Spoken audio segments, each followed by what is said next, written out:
The 1990s was a huge decade for entertainment. Culture was changing and so were movies. Some of the greatest films ever made came out in this memorable decade. But what are the 90 best movies of the 1990s? Let's find out in this episode.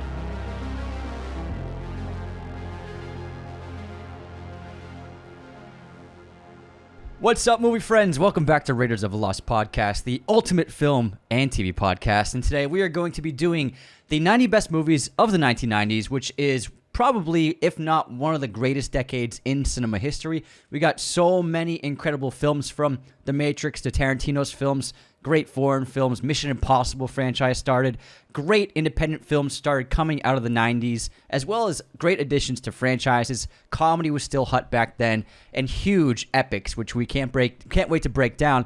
Now, we've also put together a few other lists in this episode, which we'll get to. Other lists? What are these other lists? The worst films of the 1990s. Okay. And then we have our favorites as kids. We're 90s kids. Right. We were born 1990, so we grew up watching a bunch of the kids' movies in the 1990s, which are all amazing, and some of them are fantastic. Man, they were so good back then. They didn't quite make the list when you making a list with 7 in Schindler's List, and it's you can't really put Men in Black on that list. But we have a special list of the favorite movies we had growing up in the 90s, and then we also have a list of 90 movies you've never heard of that have big stars in them.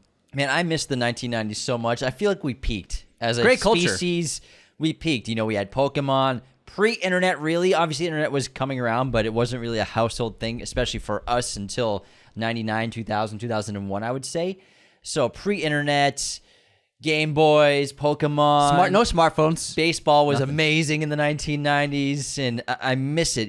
We had such great music, and entertainment was off the chain. I loved the shows we had growing up. We were still watching Looney Tunes, but we still had new cartoons as well.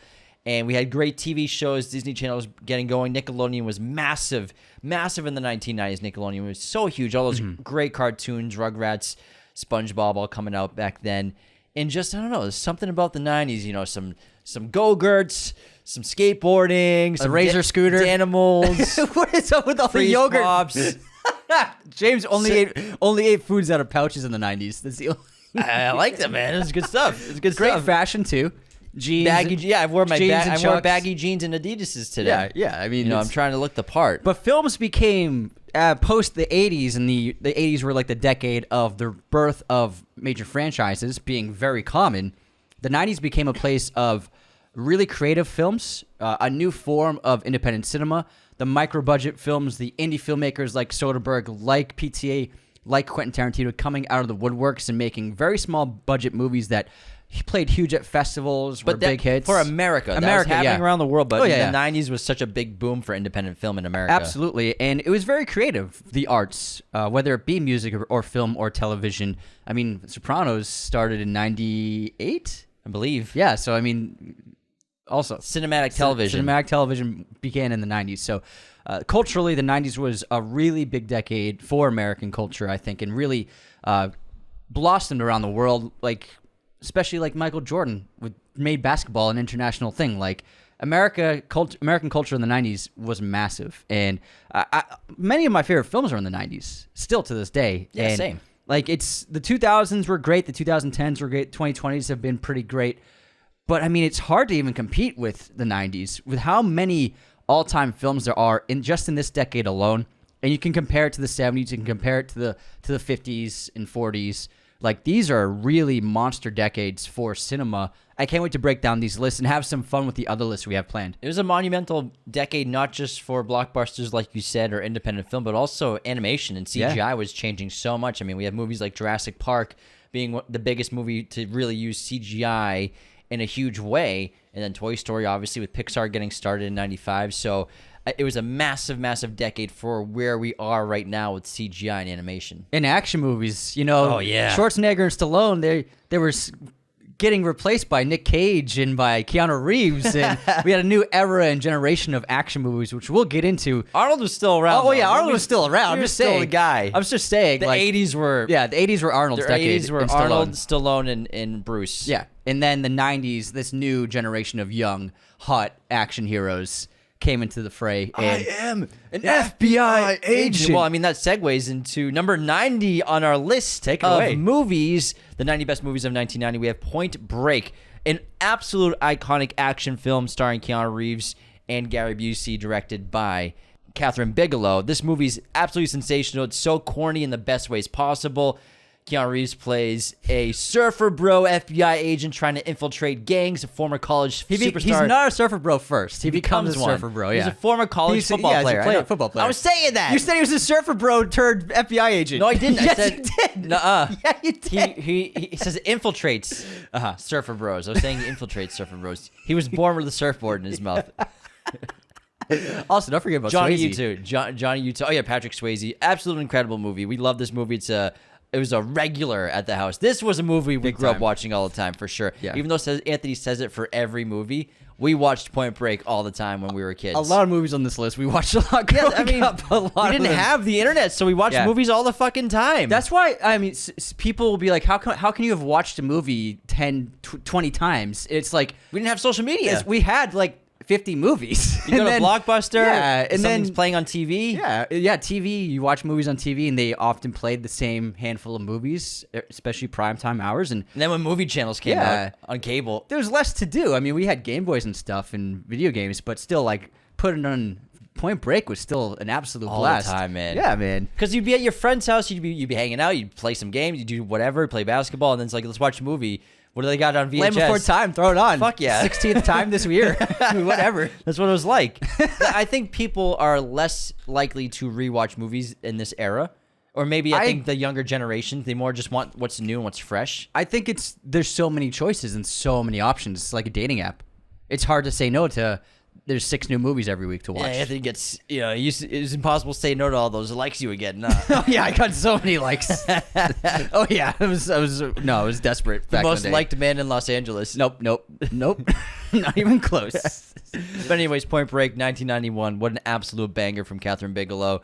This was a huge hit at the box office, also growing $83 million at the box office. It cultivated that. It grew that. All right, Man, I fucking love Point Break. Point Break's great. We did a whole episode on it with the Confused Breakfast podcast. Give me 2, Utah. Give me 2. You know what I want right now? A meatball sub.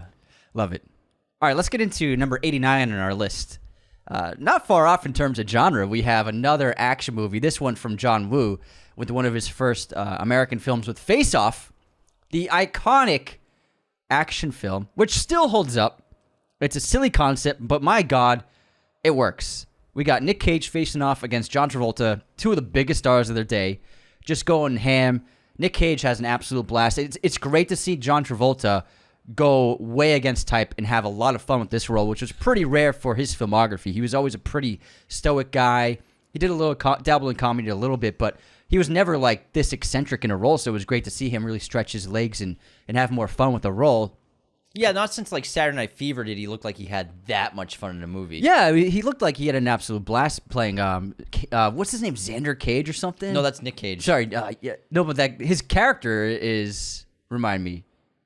John Travolta's character in Face Off? No, Nick Cage's character. Castor Troy. Castor Troy. He plays. So And he then plays. Sean Archer's Travolta. Thank you. So he plays Castor Troy after the facelift. Yeah. And so Gotcha, okay, yeah. that's what I'm saying. It was great to see him become that character. Facelift. Facelift. That's an understatement, Anthony. I want his face off. I love this movie. It's got some great gore. I was always scared of when his crew comes into the hospital room at nighttime and we're just seeing like little reflections of his fleshy like muscle tissue and the bloody. It was great, and it's just also a great stakes of like he gets stuck in this situation. How do I get out of this? Travolta's got my family. He's pretending to be me. He's killing it, and I'm just stuck as this criminal, and I got to get my family back. I love Face Off. Great music. It's just fun as hell. One of the great action movies of the 90s. Moving on to one of the great comedies from the 1990s, a great era for the genre. We have Office Space, which came out in 1999, the greatest year in cinema history, directed by Mike Judge, starring Ron Livingston, Gary Cole, and Jennifer Aniston. This is such a great comedy. We watched it recently on Discord. We had a watch party. It still holds up to this day. And it's honestly, when you think about it, the funniest heist movie of all time. And I consider this movie to be a heist movie. It is, yeah, you're Even right. though there's only about 20 minutes of the heist sequence and it actually happening in the aftermath. You know, it's about this guy who hates his job. He's a a drone at an office. You know, he's a corporate drone, and he gets hypnotized that he can't get taken out of, where he doesn't care about anything anymore. He just goes with the flow. He's like, does whatever he wants, which it's all a great metaphor for corporate world and corporate life. And Severance has been a great show that really tackles the same themes in a more contemporary sense, and obviously with a higher quality of production. But Office Space gets that comedy so well. And I'm sure so many people felt like they've worked in places just like this with cubicles. You're looking at screens all day. A lot of us have been in the scenario of a 9 to 5 that we, feel trapped in until he's liberated by the hypnosis, and then gets this scheme to steal fractions of pennies from the company, which goes horribly wrong. I don't think you understand what I'm saying. So it's still stealing, though, yeah? Hold on. We're talking about fractions of a fraction. Michael Bolton's coding is a little bit off. So you're related? So this movie has so many great one-liners, so many great references that still get brought up today. It's a 7.6 on IMDb, which is very high for a comedy. Oh, yeah. It's just a timeless movie, I think, and every joke has still landed well, and it hasn't aged poorly at all. On this rewatch we did, what was it, like a month and a half ago, that was the first thing we both said, was like, it hasn't aged at all. And comedy's tough, especially in the 90s. Does the comedy still play 30 years later? And it does. It all still lands, which is so impressive. It's a great concept of like a hypnotist dies mid-hypnosis, and so the spell never breaks. Yeah. I think it's a really fantastic concept, and it's really brilliant, and it's just really one of the best comedies just of all time. So many iconic moments, like beating the shit out of the printer and TPS reports, and I adore the film. It's really an all-timer. Damn, it feels good to be a gangster. Blasting it in his car, then putting the window up when the black guy comes by. It's so funny. It's amazing. All right, number 87 on our list of the greatest films of the 1990s. Different song, by the way. Oh, yeah, I know. I'm just saying, reminded me of a different scene. Sorry, continue with what you were saying. As I was saying, at number 87 on this list is... 87? Read with 97, bud. Huh? 87. Never mind. What are you on right now? Whoa, I thought we were doing We started top at 100. 90. You're right. I'm way off. Oh, my God. Take it easy with the coffee, all right? I think I need more. I'm so sorry about that. All right, for the third time, at number 87 on our list is Batman Returns, which is the second film, obviously, in Tim Burton's Batman filmography. This obviously doesn't meet the same level as Batman, but Batman Returns is really inventive, so creative, still one of a kind. You don't really see this kind of artistry and bonkers creativity in large scales very often. I mean, this is like the last time we saw something like this. You can compare Poor Things with these huge lavish sets, Another World, and even though it's not the same as Batman, it's still a very good superhero movie. We get an excellent performance out of Danny DeVito as the Penguin, and then Michelle Pfeiffer, who is hot as hell as Catwoman, and just that's why it's on this list. I mean, just for Michelle Pfeiffer alone with that Licking wit. leather. Yeah, licking leather. I mean, that's enough. But also, it's like, it's weird. It's a weird movie. It's strange. It's bizarre.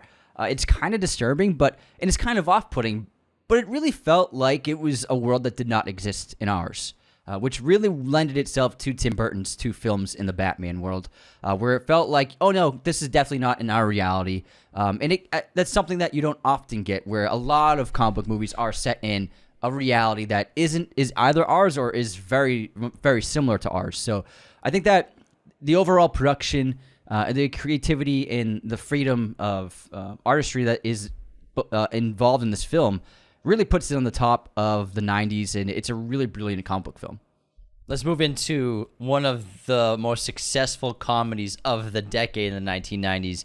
A massive hit at the box office and still an iconic comedy. At number 86, we have There's Something About Mary from the Farrelly brothers, Bobby Farrelly and Peter Farrelly, starring Ben Stiller, Cameron Diaz, and Matt Dillon. What an absolute stacked cast. This movie is so hysterical. Great concept. Obviously, it opens up with Ben Stiller, who plays Ted as a kid, and he's in love with this girl, Mary, and she agrees to go to prom with him, but he obviously has the zipper issue. How do you get all the way up? He gets his dick stuck inside a zipper, and he's embarrassed forever. And he never speaks to her again until he stumbles upon her several years later when he gets word of her from another friend. And Mary's, played by Cameron Diaz, is great because she's sort of I wouldn't say the male gaze, but like a comedy on the male gaze where there's that one girl in every town that every guy's in love with, everyone's obsessed with, everyone wants to date. Mary's that person. There's just something about Mary that everyone's in love with, and every guy that meets her wants to date her or falls in love with her instantly. By the end of the film, every guy that's in this movie is in love with Mary and is trying to date Mary. And Teddy thinks he has no shot at all, so he sends a PI, played by Matt Dillon, to go spy on her. Matt Dillon, teeth. He falls in love with Mary. Everyone's in love with Mary. Brett Favre is in love with Mary. Brett Favre, we know how to say it. But this movie is just a hysterical concept. So many great gags. I mean, the hair gel sequence. You gotta rub one out. You don't want anyone to get hurt before you go out. Yeah, you don't want to go in like with like what does he say? Like locked in with like a full mag or something. You don't want anyone to get hurt. So I always rub one out before a date. It's just hysterical. And really, just at the end of the day, all Ted had to do was be himself. Yeah. And that would have been enough to get Mary. And it's so goddamn funny. And it's also very sweet. Yeah. It has so many great moments. But at the end of the day, this was such a massive success. $369 million at the box office. Whoa! In 1998. That's a huge hit. This made Ben Stiller and Cameron Diaz stars. Like, this was the movie for both of them. They were both rising in Hollywood in a ton of stuff, but this was the big hit. And then after this, Cameron Diaz does Charlie's Angels and has a great 2000s, and then Ben Stiller does Zoolander and a few Meet the Parents, and they both became superstars, but this was really the big hit for both of them. Well, and The Mask for Cameron Diaz as well. Yeah, but that was her first role. Yeah. You know, I mean, still a big movie. Oh, yeah, but she was like on the poster billing of this movie. This was essentially There's Something About Cameron Diaz. Yeah, exactly. Everyone fell in love with Cameron Diaz. The world fell in love with her in this movie, for her sure. in a red dress, come on. Yeah, Matt Dillon is amazing in this. So I think this is one funny. of the better comedic performances of like the last 30 years. For Matt Dillon?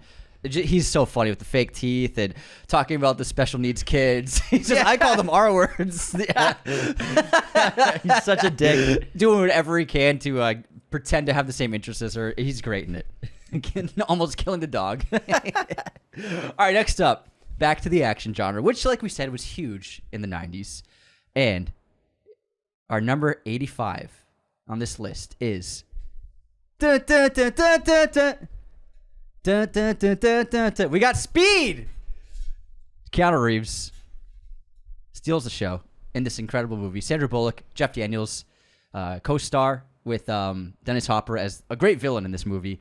This is just a flat-out, fantastic action movie. Very simple, gritty, short, and sweet. It's thrilling. It's incredible suspense. Great stunt work. Overall, this is just one of my favorite movies to watch as a kid. I adore Speed. Sandra Bullock and Keanu played off each other so well, and Hopper was so fun as the villain. This maniacal domestic terrorist. It's a funny concept. Like, there's a bomb on the bus. You can't go under 65 or it blows up. It sounds ridiculous, but it ends up working really well. It's a great flick. Yeah. I love Speed so much. Adore it. All right, moving on to the next film on our list at number 84. We have one of the craziest science fiction films from the decade in 1990. We have Total Recall, directed by Paul Verhoeven, starring Arnold Schwarzenegger, based obviously off of Philip K. Dick's novel. And, this is a movie that's so weird and so trippy, but it's so 90s. They're just shooting shots. They have the body horror from the 80s they're bringing in here. The really big sci-fi boom of the 1990s crashing in as well. Better graphics, a little better technology, being able to capture things that you can't do in the 80s and 70s. And Arnold Schwarzenegger is just the biggest star in the world. And he's in one of the biggest movies of the decade for sure. And for sci-fi, this was a huge, huge hit, pulling in $260 million at the box office. Great. It's a good flick. Really interesting. Again, it's weird as hell. It's not perfect, but there's something about it. I think it's the perfect amount of camp with serious tone, and it's a good story. And I like how they're shooting shots in the 1990s with movies like this. And Total Recall is one of those ones that we always look back on. It's got a unique aesthetic, a unique feel. I love the technology involved and the different things, the different beings and different kinds of humans inside of it. And also the idea itself of just being inside of a different memory, or you lose your memory and you're in false memories of other people's heads. Yeah, it's one of the best simulation movies. Yeah. It's amazing. And it's just so well crafted. It's perfectly directed.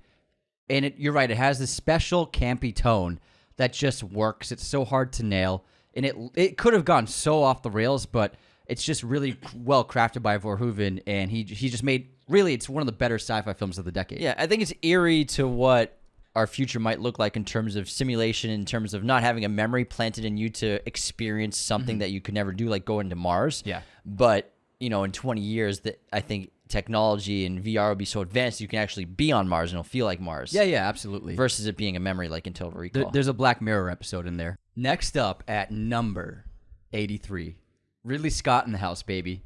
We got Thelma and Louise, one of the greatest road movies of all time. Ridley Scott came off of a few critical misfires with one of the greatest action movies of all time, one of the best road movies of all time, and one of my favorite screen duos ever, of Susan Sarandon and Gina Davis, who are fantastic in this movie. It's funny, it's sexy, it's stylish, it's so well shot, so well directed. Amazing cast: Michael Madsen, Harvey Keitel, so many great working parts. I love the aesthetic, the wet roads and the nighttime photography. I was just literally at the gym 2 months ago, and it was on TV, and I just watched as much as I could with no volume, no nothing, and it was still just so intoxicating. The camera work and the filmmaking is at a very high level, and Scott's always been one of the most stylish filmmakers ever. And Thelma and Louise is a wonderful movie. It's really one of a kind, and it's one of my favorite movies of the 90s. It's so good. Moving on to number 82, an absolute perfect movie, in my opinion. You Got a Friend in Me. We have Toy Story from 1995. I remember seeing this in theaters, and the birth of Pixar, the first feature film they ever made. They birthed it. Hitting theaters, Tom Hanks, Tim Allen in the lead roles of Woody and Buzz Lightyear, a movie that not only launched a very, very successful and critically acclaimed franchise, but also helped launch one of the most successful film studios of all time, especially with animation with Pixar. And, what Pixar has done the last 25 years has all started really with Toy Story, and they've come so far, but still, when you go back to the original movies, when you go back to Toy Story, Monsters, Inc., these Finding Nemo, these were still, I think, the best that Pixar has ever done. The Toy Story franchise itself is the best of the Pixars, but this original is just a perfect story. It's simple, and it's genius at the same time. It connected kids to the story so well.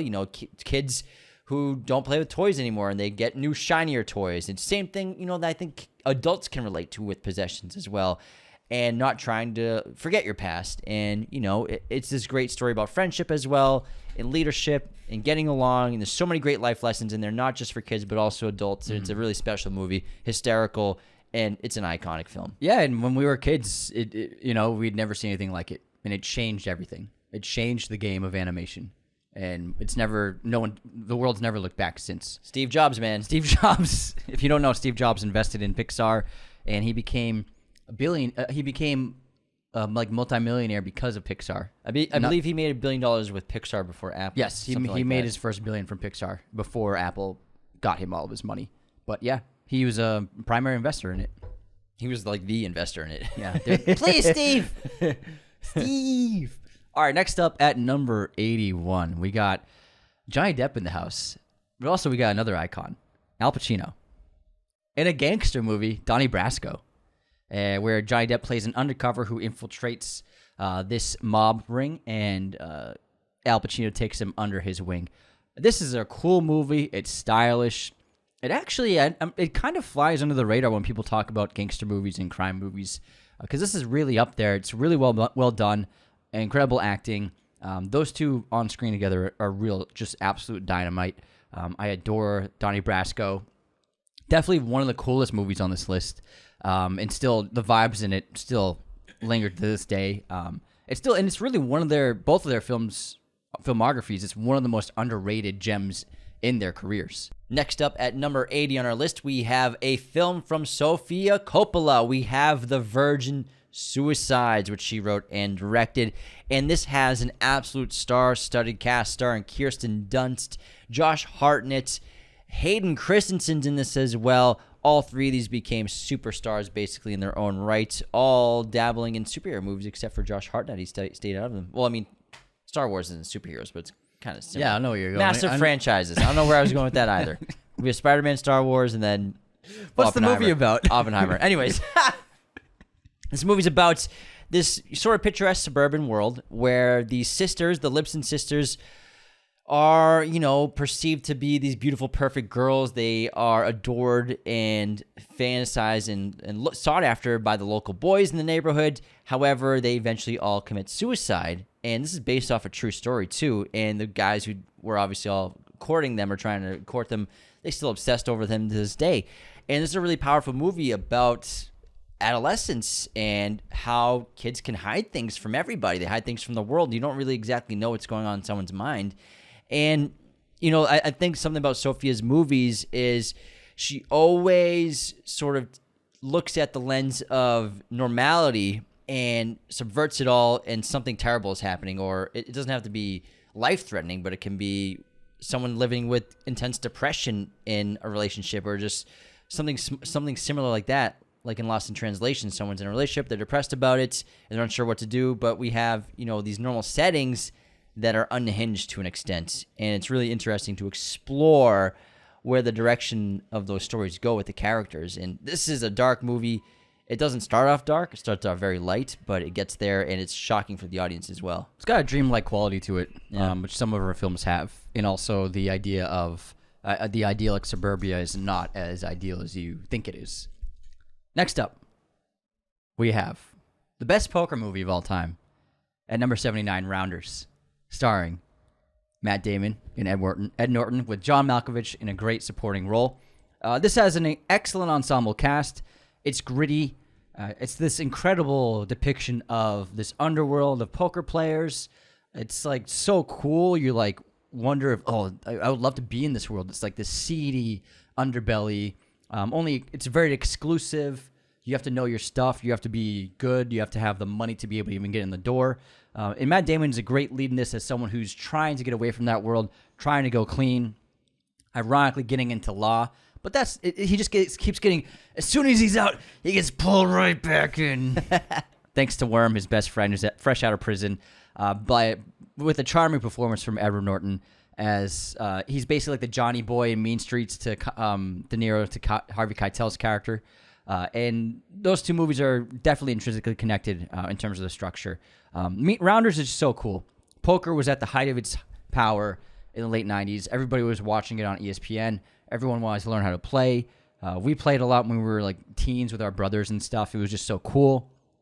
And Rounders it depicted the idea of how to play poker, what it means to be a poker player really well. I love the cast of characters, these pros who play with each other, but then they'll go to casinos to really milk tourists and newcomers for money, and that's like how they get by. John Turturro's character is phenomenal in this movie. I think he's a really interesting character of the story. Rounders is just really one of the better crime films, but it's my favorite poker movie. Now, I don't think anything's come close in that genre. Would you call it a crime movie? Yeah, it's there's crime in it. I mean, I guess it's illegal to gamble underground. So yeah, but I wouldn't exactly call it a crime movie, though. I guess not. I guess just poker movies is good enough for me, because they do gamble legally for a lot of the movie, but a lot of it's underground. Mm-hmm. It's like 50-50. Yeah, but there is law involved. He's going to law school. But they're committing criminal poker play. Yeah. They're stealing from people. Yeah, they're using a system. Yeah. Well, they're not stealing from people. They're just good at it. When they go to the cops' poker game. True, they're cheating. Yeah, cheating. Worm's a cheater. Yeah, but it's not like a crime. Okay, it's not a crime movie. Thank you. Words matter, Anthony. There is crime in it, though. Yeah, there is crime in it. Worm's a criminal. Worm is a criminal, for sure. We're moving on to the next movie on our list. We have A Bronx Tale, directed by Robert De Niro, story by the great Chaz Palminteri, who stars as Sonny in this film, who takes in this young kid in the 1960s Chicago scene as his sort of like little disciple in this gangster world of gang life. And obviously his father, played by De Niro, Lorenzo, is a straight bus driver and conflicts with Sonny in the neighborhood about his son's upbringing. It's sort of the story about him sort of welcoming into the world and teaching him the trade. Also, he starts dating a black girl from the neighborhood and from school, which obviously sets off a ton of controversy around everyone, because everyone was so segregated in the 1960s, and this changed everything in the dynamics for his family as well as those around him in his neighborhoods. It's a really great movie for all time, American, Italian crime movies, gangster movies. This is up there, top 20 for sure. Yeah. It's a really terrific film. De Niro did a great job directing this movie. I wish De Niro directed more movies after this because he did more, but I mean, he's really talented, I think, behind the camera. But this movie's really great. And Collagenal. What? Collagenal. Sicily. You know, the boot. That's where my family's from. Collagenal. You like Italians? Yeah. Great movie. It's a really good one. solid. Also, Palminteri was started out as a one-man theater show. Palminteri was a one-man show that he wrote. For Bronx Tale? Yeah. Yeah. That's De Niro that's really saw good. it, and he's like, I want to make this into a movie. Nice. Yeah.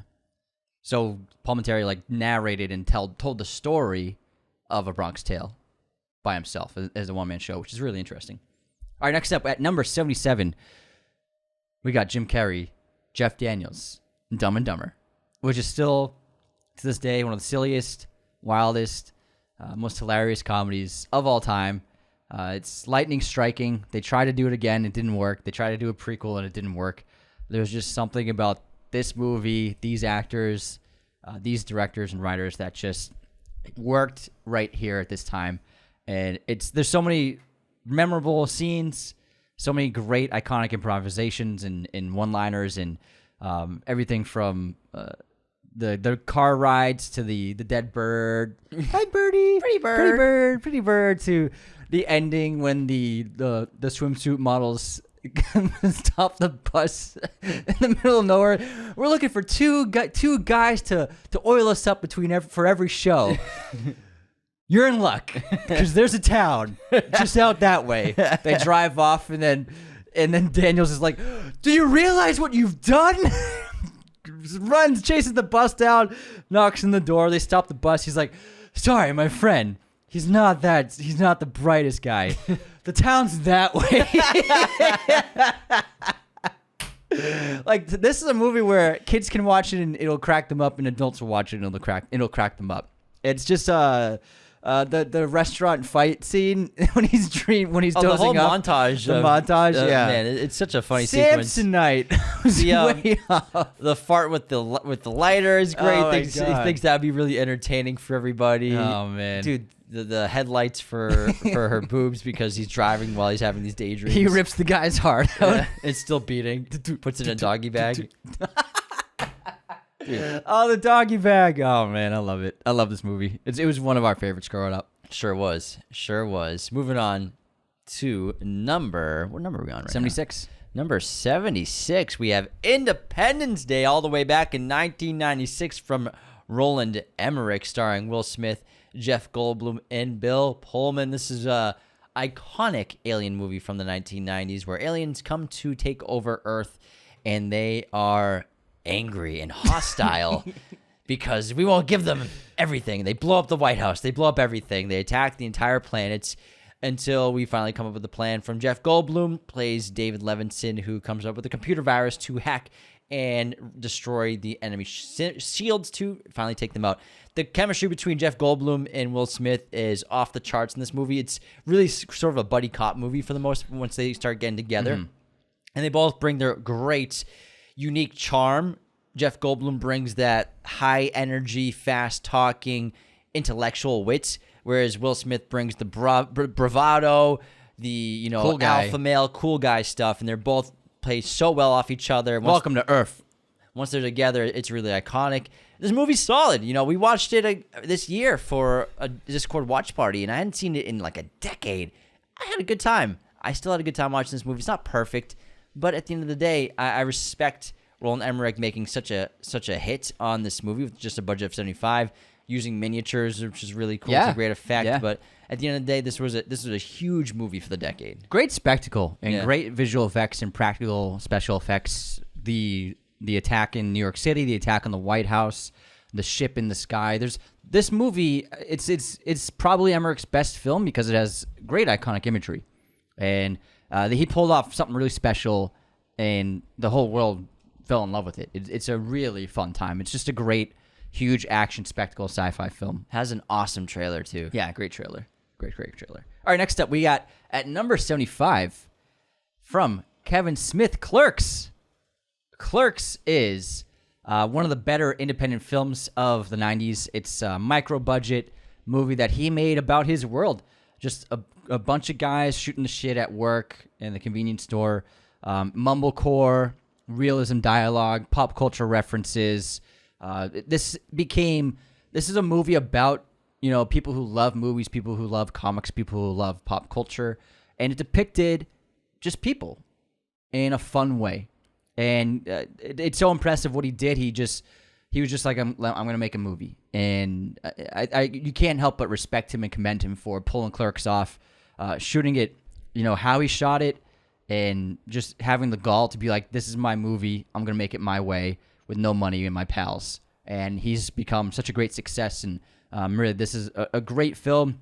And then coming back with Mallrats a few years later was a great, kind of not essentially a sequel, but it is a connected verse. But I love Clerks, Jay and Silent Bob, the birth of those great iconic characters. It's amazing. Yeah, they've made 3 of them now, right? 3 Clerks? Yeah, 3 Clerks. They Yeah. the third one last year, I believe. Never saw it. Yeah, I didn't see the third one.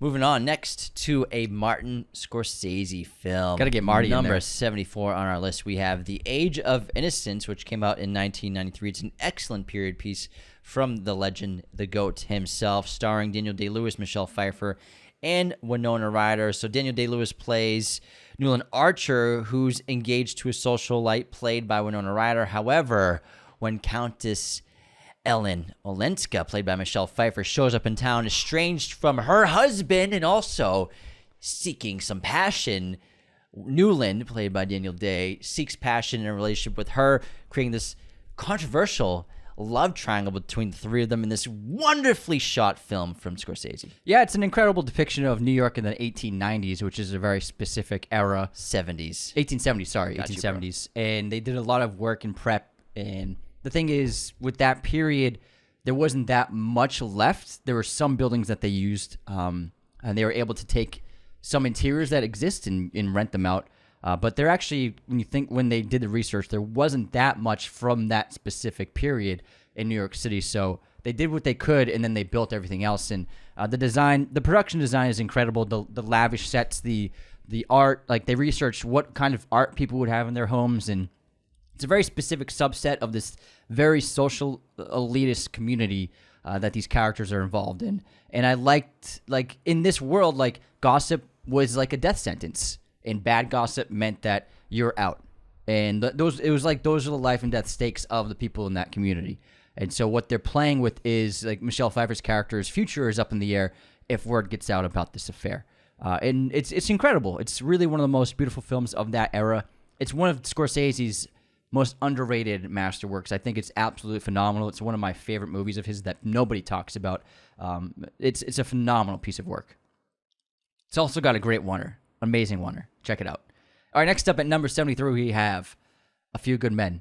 Aaron Sorkin's big coming out party with his debut screenplay, which is adapted from his play of the same name, starring a great cast led by Tom Cruise and Demi Moore and the iconic Jack Nicholson. This has still to this day some of the most iconic, memorable movie lines of all time. Jack Nicholson is absolutely phenomenal in this movie, and Tom Cruise proved that he's got the stuff to stand up to titans of Hollywood like Jack Nicholson in an early major dramatic role of his career. This is an incredible screenplay. It's really a perfect script from Sorkin, and it was his best one until I would say The Social Network. It's that good of a courtroom drama, which is a genre that you've seen so many versions of, but he did something really fresh with it. I love the military aspect of it. And Tom Cruise playing the overconfident guy who thinks he knows it all and gets really put in his place and having to work his way out of it. It's a great, great piece of performance from him. There's so much dialogue, and he pulls it off really well. He proved that he did have the chops to be not just a huge star, but a real critical darling. Number 72 on our list, we have a Michael Haneke film. 1997, he brought us Funny Games. He obviously made the remake in the 2000s that he did starring Naomi Watts and Tim Roth, but this was the one he made back in his home country. So this film is probably the best home invasion movie ever made. It's a disturbing film to watch. It's about this couple and their son who are taking a trip to their country lakeside home, getting away for the weekend, basically, going to get away from everything and just enjoy their time on the lake. And as they get there, they say hi to some friends on the lake, but there's something off about the tone of this movie because there's a helicopter shot above them with crazy death metal music screaming while they're trying to see who's can guess the composer that's playing on the radio. So it's a great, odd, counter to what's happening in the scene. And then these two young men wearing white gloves and white clothing come into their home, who they saw earlier, requesting eggs until everything goes wrong. And they attack the father and eventually start to torment the family, playing horrible games, terrorizing them, manipulating their minds, and just messing with them to the point where it leads to a tragic and terrifying finale. Won't spoil if you've never seen it. But it's a disturbing film to watch. A few good bits of humor, but also it's a Haneke movie, so it's intriguing, it's perverse, disturbing, and shocking. 3 great words to describe it. It's fucked up, man. At the end of the day, it's fucked up. It's a fucked up movie, but it's really good. It's really well made. All right, next up we have the Coen Brothers at number 71 with Barton Fink, starring John Turturro and John Goodman, which is about this playwright who is basically put himself into this hotel room to write a screenplay, which he's really struggling with. This is an incredible film that plays with surrealism and abstract mentality, where he is suffering from insomnia, anxiety. He's seeing things, he's hearing things. He's anxious about not being able to write this screenplay. There's in this incredible set, like the wallpaper, the ceiling, stuff in the hallway, the fly. There's just so many aspects to this film. It feels very almost Kafka-esque for the Coen brothers. And then John Goodman is amazing in this role. He's so charismatic, and he becomes like an incredible villain. One of my favorite shots in the entire catalog of the Coen brothers filmography is the hallway on fire with John Goodman running through it. It's just unbelievable camera work, and it's just expert craftsmanship. They know exactly what they're doing with the camera. The editing, the cinematography is all top-notch, and John Turturro is really fantastic leading the film. Barton Fink is really one of the most unusual films about movie making, but couldn't recommend it enough. Moving on to number 60. It's number 70. We have Rushmore. Big movie early in the career from Wes Anderson. This is what he's made coming off of Bottle Rocket, correct? Mm-hmm. Rushmore was his first big-budget film, $10 million, starring a great cast of Jason Schwartzman and Bill Murray. He's been going to this school for a while, but he's purposely prevented himself from graduating because this is his life and this is his home. Yeah. He's in like 20 extracurricular clubs. The woman plays, I can't remember the British actress's name. Olivia Colman. Williams. Olivia Williams. She's a new teacher for the first grade. He falls in love with her. Bill Murray's sons go to the school. He falls in love with her too.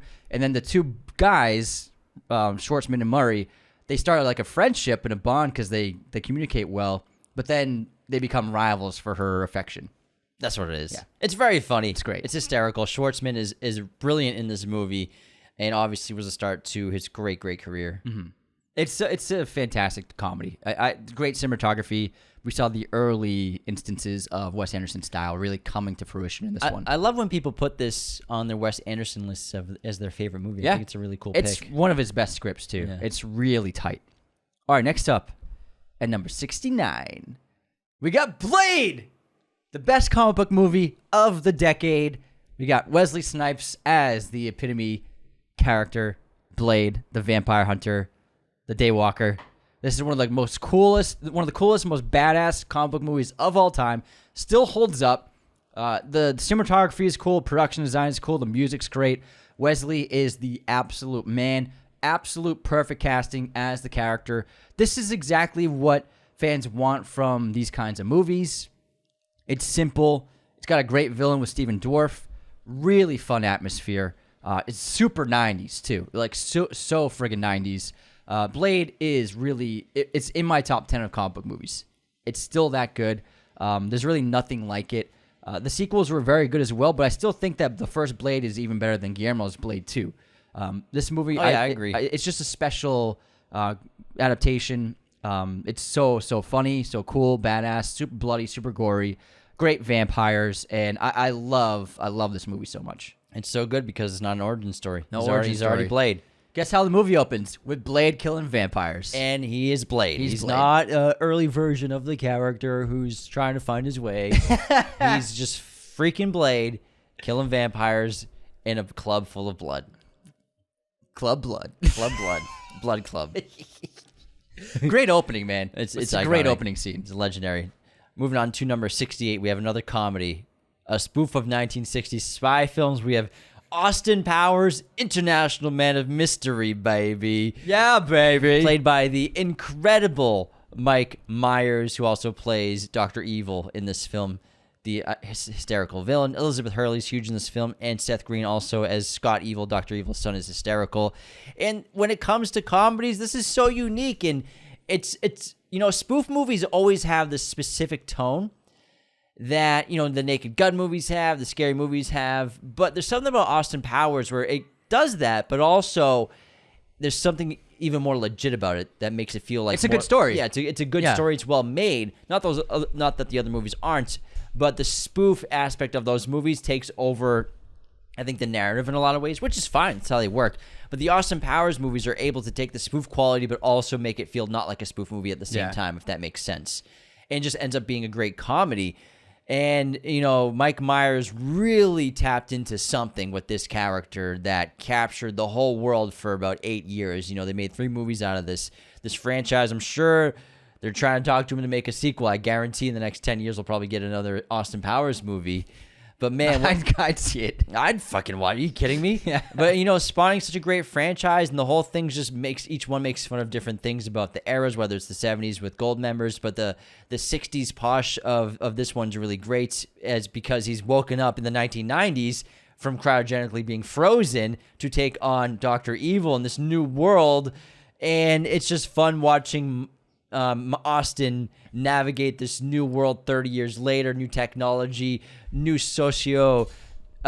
cultural dynamics between men and women that he has to adjust to as well. And just the great bits, the great goofs, the great humor. It's just so It's not raunchy. mine, really. Yeah, the penis It's pump. not mine.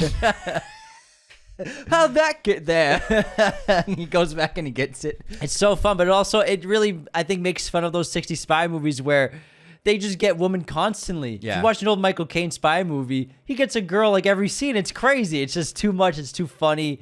And then Caine eventually playing his father is just a great hoot. But I mean, I love this movie so much, and we grew up loving the Austin Powers franchise. Michael Caine as his dad in what's the third one is just perfect casting. I think it's the second one. Yeah, maybe the second one. Yeah. Perfect casting. Yeah, It's great. because I mean, it's who he's making fun of, really. Yeah. At the end of the day, But it's I love the idea of the Bond stereotypes and the misogyny and putting it into the contemporary era and just actually planting that person into the 90s. It's a great concept. Yeah. It works so well.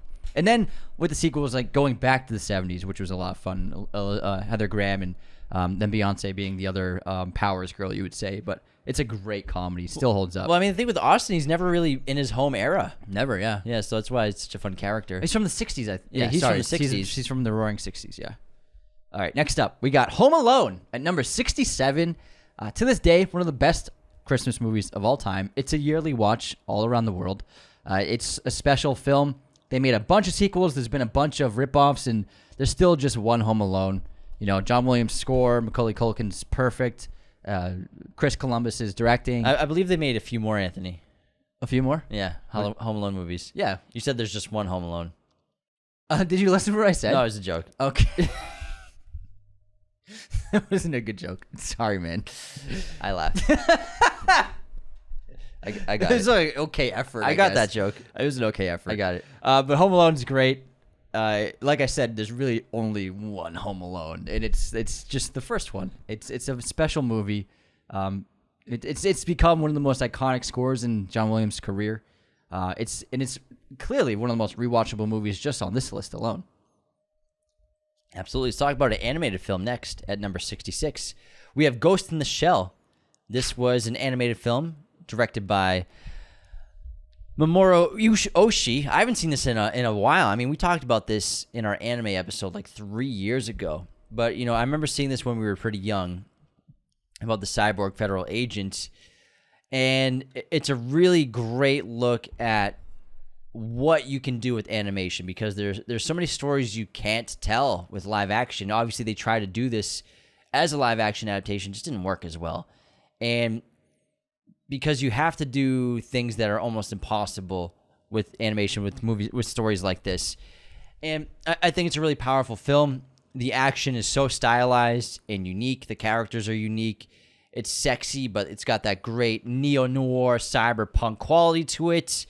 And I think it's just a timeless anime film that, I think when you talk about the all-time greats, you always kind of go back to this as one of them for sure. And it's a really special movie, and I haven't seen it in a while. I feel like I got to revisit it, though. Its influence on the sci-fi genre is really strong, especially in the late 90s and 2000s, in terms of the aesthetic, this industrial futurism that in the set design, which is really cool. And obviously the characters in movies like The Matrix you think of when you watch this movie as really pulling from it the idea of identity, the idea of AI, and what a human being is, what a soul is. So it's a fascinating film that blends the action in creativity and the production design with a really incredible story with a lot of substance to it. All right, next up at number 65, we have the first prison movie on this list, which was a hot genre back then. We got The Green Mile, starring Tom Hanks and a huge cast of amazing actors. The follow-up to Shawshank Redemption from Frank Darabont, also based on a Stephen King story.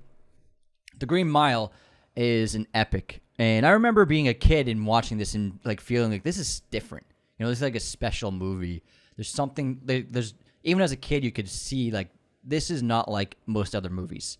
It's a sensational piece of cinema, remarkable acting, great cinematography, another wonderful score from Thomas Newman. It's an epic. It's 3 hours-ish, but it definitely deserves the runtime. And Tom Hanks leads this cast of really interesting characters.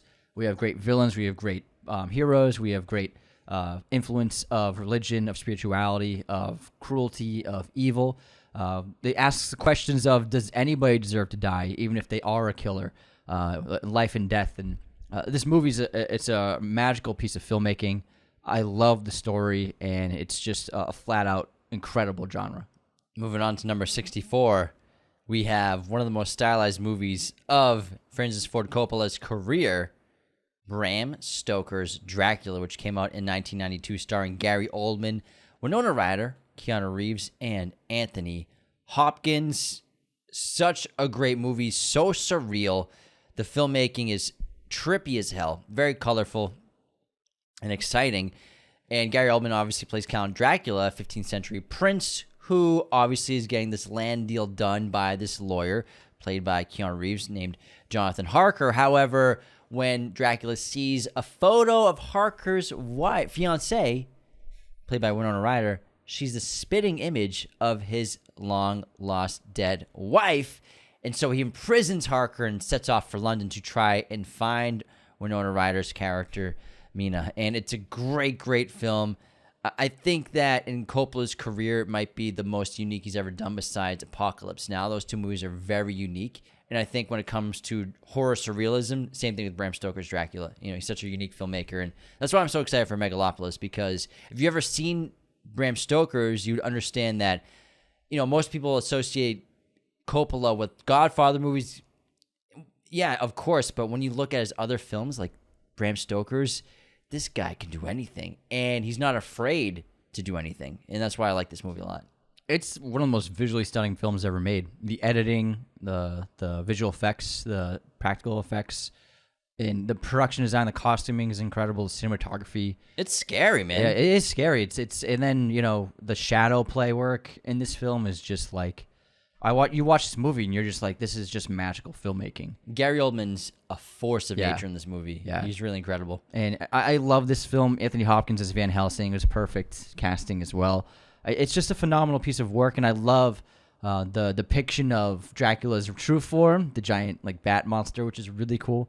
There's so many elements to this film that make it really special, and it's up there with all-time vampire movies, absolutely. Next up at number 63, we have a Ron Howard film, Apollo 13, another Tom Hanks-led cast. This is an incredible depiction of the Apollo 13 mission, which had a major malfunction. forcing NASA and the astronauts to figure out a way of fixing it to get them home. It's incredibly tense. The practical filmmaking is top notch. It's incredible acting from all the actors. It's just one of the best space movies. And I love the idea of depicting the problem solving that astronauts have to go through and engineers have to go through with something like this. And this is really like life or death stakes. Like anything can go wrong. If they fail, they're dead.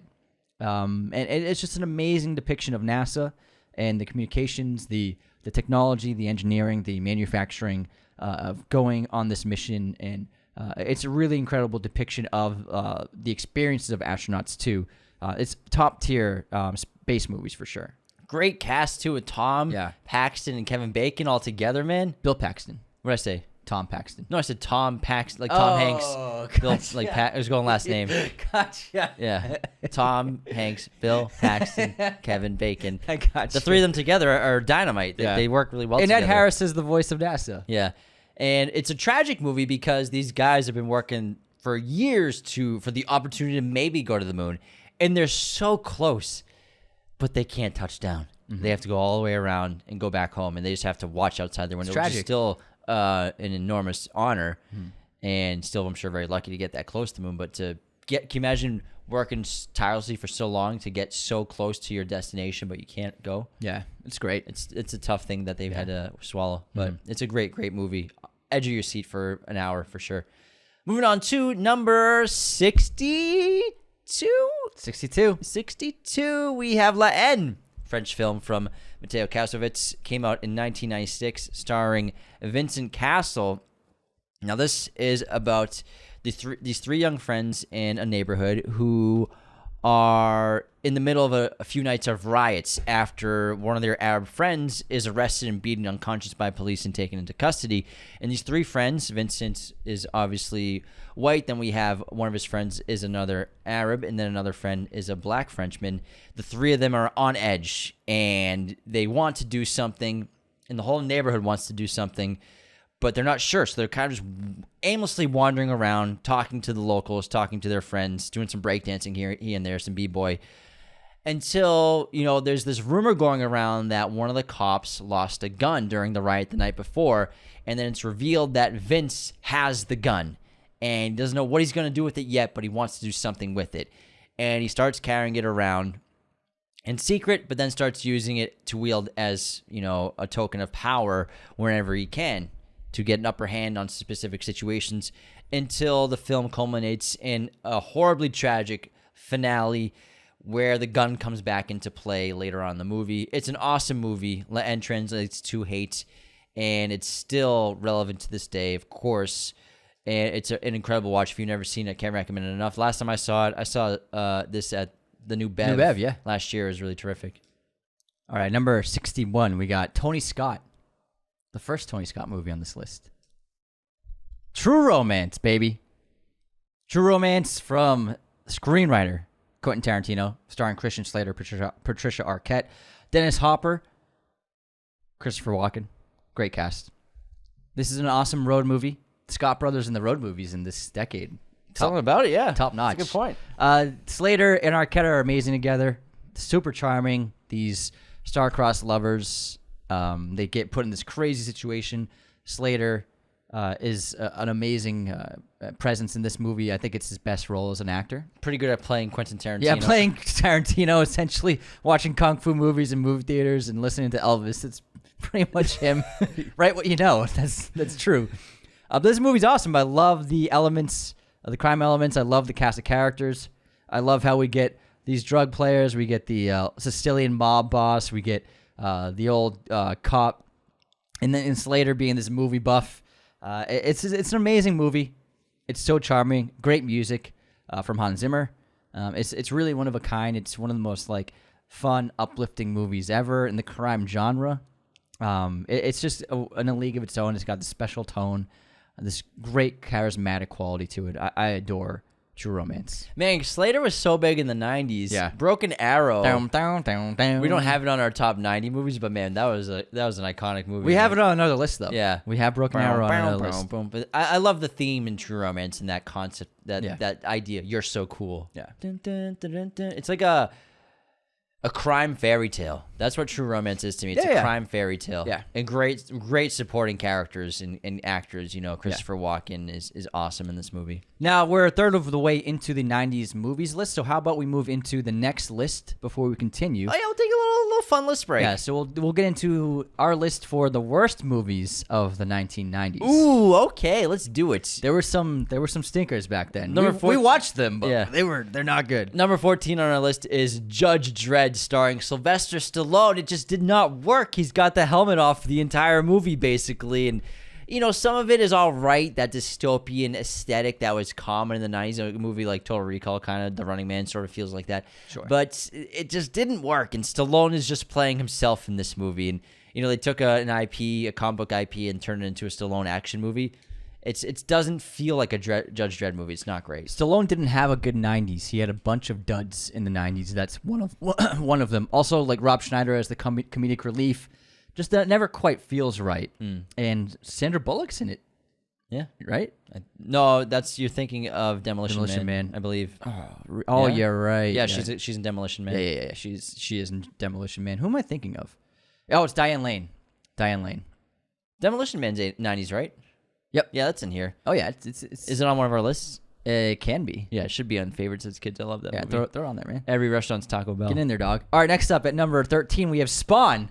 The comic book adaptation of the unique character was not a very good film. We liked it as kids a lot, but when you watch it as an adult, it's a big mess. This has a 12% rating on Rotten Tomatoes, a 5 on IMDb. It was not a big financial success, not well loved by any fans. There's a lot of potential with the character, but ultimately, this was a big misfire for the comic book character. I feel like they were going for that tone that the Batman movies in the 90s were capturing. Yeah. That just didn't work with the lead. And the villains were just too weird looking. That clown face guy. Leguizamo. Yeah, that was Leguizamo. Yeah. Holy crap! That's John Leguizamo. It just didn't work for me, man. It was Not that too great weird. of a story. It was too weird. Yeah. There's a lot of potential in a good Spawn movie, but this was not it. Yeah, he's a badass character, and I think they'll obviously hopefully figure it out with the new one. But, you know, Spawn, we still love the character a lot, and we had one of the action figures that was great. The big one. That It was this big. Yeah, he was massive. Yeah. Moving on to number 12, The Flintstones was a movie that just did not work either. It was more cringe than humor, and The Flintstones was such a staple. Even when we were kids growing up, The Flintstones was still running. Yeah. The cartoon was still around. The comic was huge back in the day. But I remember watching The Flintstones as a kid, the show, and then the movie, I was just like, this isn't working. It's something that shouldn't be made live action. It's something that we complain about today, where studios take an IP that's from the past and they make a movie and it just doesn't work. Yeah. Same thing with The Flintstones back then. They took an IP, put all the lines in it, but it just doesn't work live action. Yeah, no, it's just too weird of a thing for it to be live action. Like, it works for a cartoon. Next up, although Halle Berry got her start in The Flintstones. Yeah. She plays the secretary who's always hitting on him. Yeah.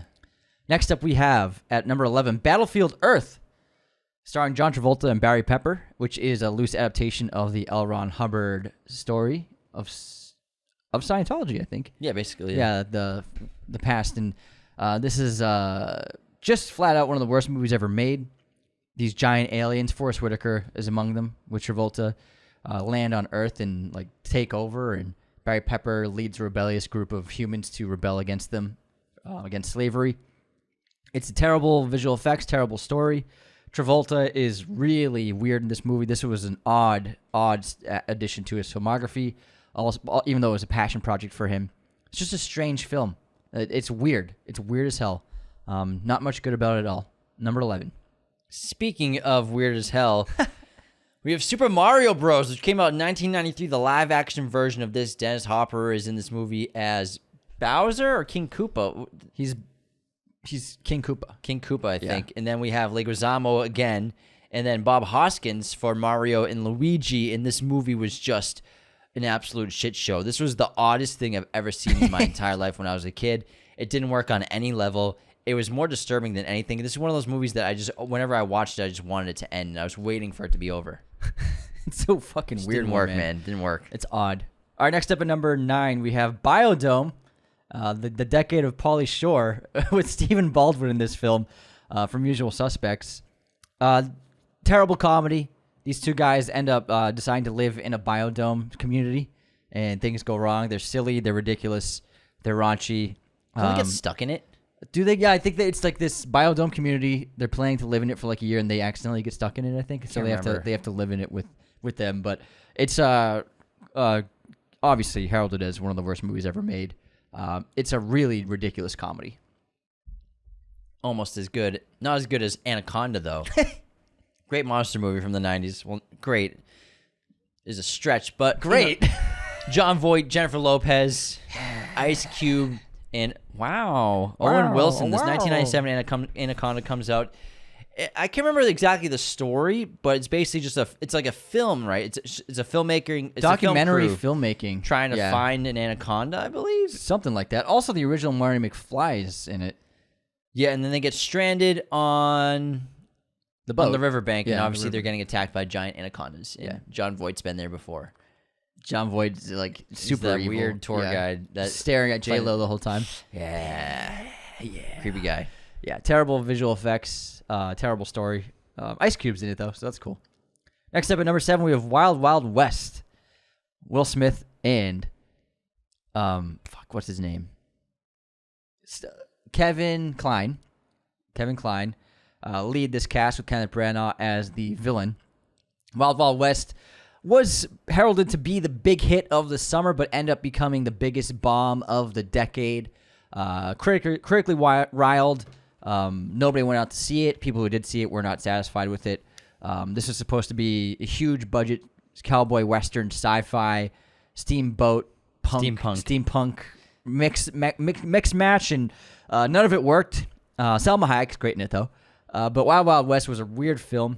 Heavily marketed. Like that movie was marketed up the wazoo. There was Burger King had their own burger for it. No, that's a common misconception. The rodeo cheeseburger was actually created for small soldiers, which came out in 1998. Oh yeah, Not Wild West. Oh yeah, Wild Wild West. And Small Soldiers will be discussed later in this episode. Yeah, by but the so way. that's where the rodeo cheeseburger came from. They were marketing for the movie, and Yeah. they made a cheeseburger for that film in 1998. It was you got something for Wild Wild West though. You got like a toy. Yeah, or they had something. like a that was the thing with fast food. Whenever movies were coming out, they had marketing campaigns Yeah. with them. They gave you a toy or something. And also, this is the movie that Will Smith turned The Matrix down for. Is it really? Yeah. Well, he turned on the Matrix because he didn't fully understand it. And, Yeah. well, it's not the way I've heard Will Smith explain why he turned down the Matrix. He says, "I met the Wachowskis. Yeah. They started screaming at me about simulations, and 1 minute you're this, then you're doing kung fu." And he said he got lost and he didn't really understand what they were talking about. Yeah. So I think whenever people talk about Will Smith turning it down, I think the Wachowskis probably just didn't do a great job explaining to him what the movie really was or what it was about, and he probably got confused. He's like, "Who are you two? I don't know what's going on." Bullet time. Bullets, like slow mo. Okay. Anyways, I'm gonna do something else for $50 million. Yeah, but I mean, hey, they took a shot with Wild Wild West. They took a shot. They just missed. They did. Also came out the same year as The Matrix, so I think he did this after he turned down The Matrix. Yeah, like I said. No, you said he turned down The Matrix to do this. Well, yeah. I mean, yeah, that's what I meant. Because he wanted to do Wild Wild West instead. It's what he chose to do. Yeah, I think he could have done The Matrix if he wanted to. Yeah. At the end of the day. Yeah. Yeah. I think we're saying the same thing. Yeah, we are. Anyways, have you ever heard of Stop or My Mom Will Shoot, starring Sylvester Stallone? Oh, sure, I have. So this is a movie that is terrible, and it features Sylvester Stallone as a detective, as a cop who constantly has mommy issues throughout the entire course of the film. He even has sequences where he envisions himself wearing a diaper, or he's wearing a diaper in a couple scenes as a cop in a shootout. And this is a movie that Arnold Schwarzenegger, when him and Stallone were huge rivals in the 80s and 90s before they became great friends, Arnold Schwarzenegger tricked Stallone into starring into this movie because he made it seem like he was interested in being in Stop or My Mom Will Shoot. So Stallone ended up wasting a ton of time and ended up taking on this terrible movie role for Stop or My Mom Will Shoot, and it's just known as just a terrible flop, horrible movie, budget of $45 million for this. He actually, in an interview, Stallone said it's probably the worst one of the worst movies made in the solar system. Probably. Including movies from aliens we haven't seen. Honestly, it's just a crazy thing that happens. And I mean, the posters itself are ridiculous. It's his mom and him. His mom has a giant machine gun. It's a ludicrous film, and I can't believe he made it, man. All right, let's get into Shaquille O'Neal, Shaq. Do we have back-to-back with him? Back-to-back Shaqs. We got back-to-back Shaqs with his 2 cultural crimes against humanity. First up with Steel at number 5, where he played a superhero with this giant robot steel suit. Well, not robot suit, but like a steel suit fighting crime in it. Basically a predated Iron Man. And then Kazam, where he played a genie with 3 wishes for a kid. Both movies were terrible. Both movies have not aged well at all. Terrible screenplays. I love Shaq, but he's not an actor. He's great for commercials and ads, but yeah, he's good for leading a movie does not work. I get why they tried. He was the biggest star in the NBA besides MJ. But Steel and Kazam are 2 absolute disastrous productions. And then we have Mortal Kombat Annihilation, which was a huge step down from the previous Mortal Kombat film. This one came out back in, what year was this one? 97? 1997, yeah. And it's just known as being one of the worst movies ever made. It's a 4% on Rotten Tomatoes. Terrible CGI. They have several new actors replacing the characters for some reason. Like a new Raiden, couple other characters, new Johnny Cage. Same Kang actor, though. Yes, yeah, same Kang. Terrible villain. This is an instance of really, they went heavy CGI, but the CGI was not ready. It was bad. It was not ready because this is probably one of the worst examples of CGI use ever. And the dialogue. Dialogue's terrible. And you will die. You will die. Terrible stuff. Even kids didn't like it. And we always just we loved the original. It's way better. Yeah, it's good. Yeah, we always just watched the Good original. flick. But Annihilation is terrible. All right, next up, we have a sequel to one of the films we already named in this episode. Speed, one of the greatest action movies of the 90s, had a sequel called Speed 2, Cruise Control. I think the title alone is why Keanu Reeves didn't want to do it. This time, they're on a boat. It's a cruise ship. Sandra Bullock returns with Jason Patric playing the heroic lead and Willem Dafoe playing the crazed villain who is the ex-boyfriend or just ex of Sandra Bullock's character who is maniacal and wants to blow up the ship and crash it. And What's his goal? to get her back or something. I can't remember. I think he just was like, just wants to kill everyone because he's so upset or something. Oh, get over it, man. He's fun. It's Willem Dafoe, but this movie's terrible. It's awful. Thank God Keanu didn't do it. Jason Patric is like wood acting compared to Keanu, and Sandra Bullock, I'm sure, got paid for it, but this is a terrible sequel. One of the worst instances of trying to do a high-budget action movie. Gigantic budget, huge loss. Nobody likes this movie. I can't think of a single soul on Earth that enjoys Speed 2 Cruise Control. Single soul on Earth. Another 4% on Rotten Tomatoes. Oh, my God. Goodness. Moving on to number 1. Take it away. We have Batman and Robin. And I know some of y'all like this movie, and that's totally fine. But this is a movie that Anthony and I just can't forgive. You know, back in 1997, when it comes to corporate movies, Oh, my God. I can't think of a more corporate movie than Batman and Robin. Even though we have, you know, Schwarzenegger's Mr. Freeze, Uma Thurman's Poison Ivy, who I would love to see be in the new Batman franchise. George Clooney as Batman, it just doesn't work for me, man. It really doesn't work for me at all. The aesthetic is odd. It's cheesy. It's corny. I don't mind corny in superhero movies, but it's got to be fun. This movie really isn't that fun. And I don't know, man. I just don't like. I think it's just insanely cheesy, and it has so much potential. Obviously, which we found out in the 2000s. Yeah. Going forward with the future Batman movies, but man, this one, it just felt like a corporate cash grab, which is what it was. It was designed for Joel kids. Schumacher said it. He said it's it made himself. for making toys for making kids. Yeah. Selling toys. This movie, it was just a toy commercial to sell merchandise. Schumacher has said that. He said it on, I believe it was Howard Stern's show years ago. And, you know, this movie is just an adaptation of a character that obviously everybody loves, and a bunch of characters that everybody loves, but it was just done for all the wrong reasons. And it was great for kids. We loved it as kids, but when you watch this movie in retrospect as an adult, you're like, this is an absolute atrocious piece of work. And it was really just, like you said, a cash grab. Nothing more than that. All right, let's get back into our main movies of the top 90 movies of the 1990s. At number 60, we're going to go with Harrison Ford, baby. We're going to talk about The Fugitive, which is such an incredible mystery escape. I guess what would the genre be for this? Not a crime movie, but... For what film? For The Fugitive. For The Fugitive? It's a chase. A chase movie. Yeah, Okay, it's a chase movie. A great chase movie. Obviously, Dr. Richard Kimball, played by Harrison Ford, is... a man with one arm killed my wife. This man. Plays a doctor, a well-known doctor, very successful and well-liked. He gets accused and framed for the murder of his wife. He goes on the run after escaping from a prison bus, and then it's up to the U.S. Marshals, led by Tommy Lee Jones, to track him down until Tommy Lee Jones, Samuel Gerard, starts to believe that Harrison Ford is telling the truth, and eventually sort of kind of helps him later on at the end of the film. I didn't kill my wife. I don't care. That's a good impression. What an odd... This movie's it's absolutely sensational. Great. The train crash is Yeah. excellent. It's insane. We watched it last year. I hadn't seen it in years. Holds up to this day. This movie's awesome. The cast is great. We have Joe Pantoliano is so fantastic in this movie. Julianne Moore, Jane Lynch. I mean, this movie's stacked with great actors and actresses, and it's just a good time, man. It's a good mystery. You're on the edge of your seat waiting for answers the entire time. It's so well directed from Andrew Davis. I love The Fugitive. In the sequel, U.S. Marshals, really effing good as well. Yeah. Wesley Snipes. And Robert Downey Jr. Tommy Lee Jones won an Oscar for this. Yeah, for supporting That's actor. right. He won an Oscar. Fucking hell. Best supporting actor. When's that ever happened in an action movie? An I don't know, Oscar man. win. Isn't that crazy? That's how good he is. He is really good in this movie. The movie's great. It's an all-time action movie. It's one of the best like chase movies and the wrongly accused movies. It's crazy. Yeah, it's awesome. It's crazy good. Next up at number 59, we have Boys in the Hood, which is a classic, one of the best LA movies, all the way back in 1991 from John Singleton, his best movie.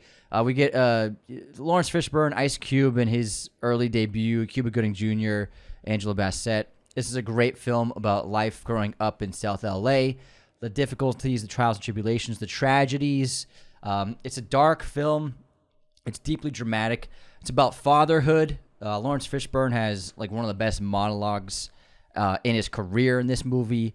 It's an incredible film. It's also a must-watch, absolutely.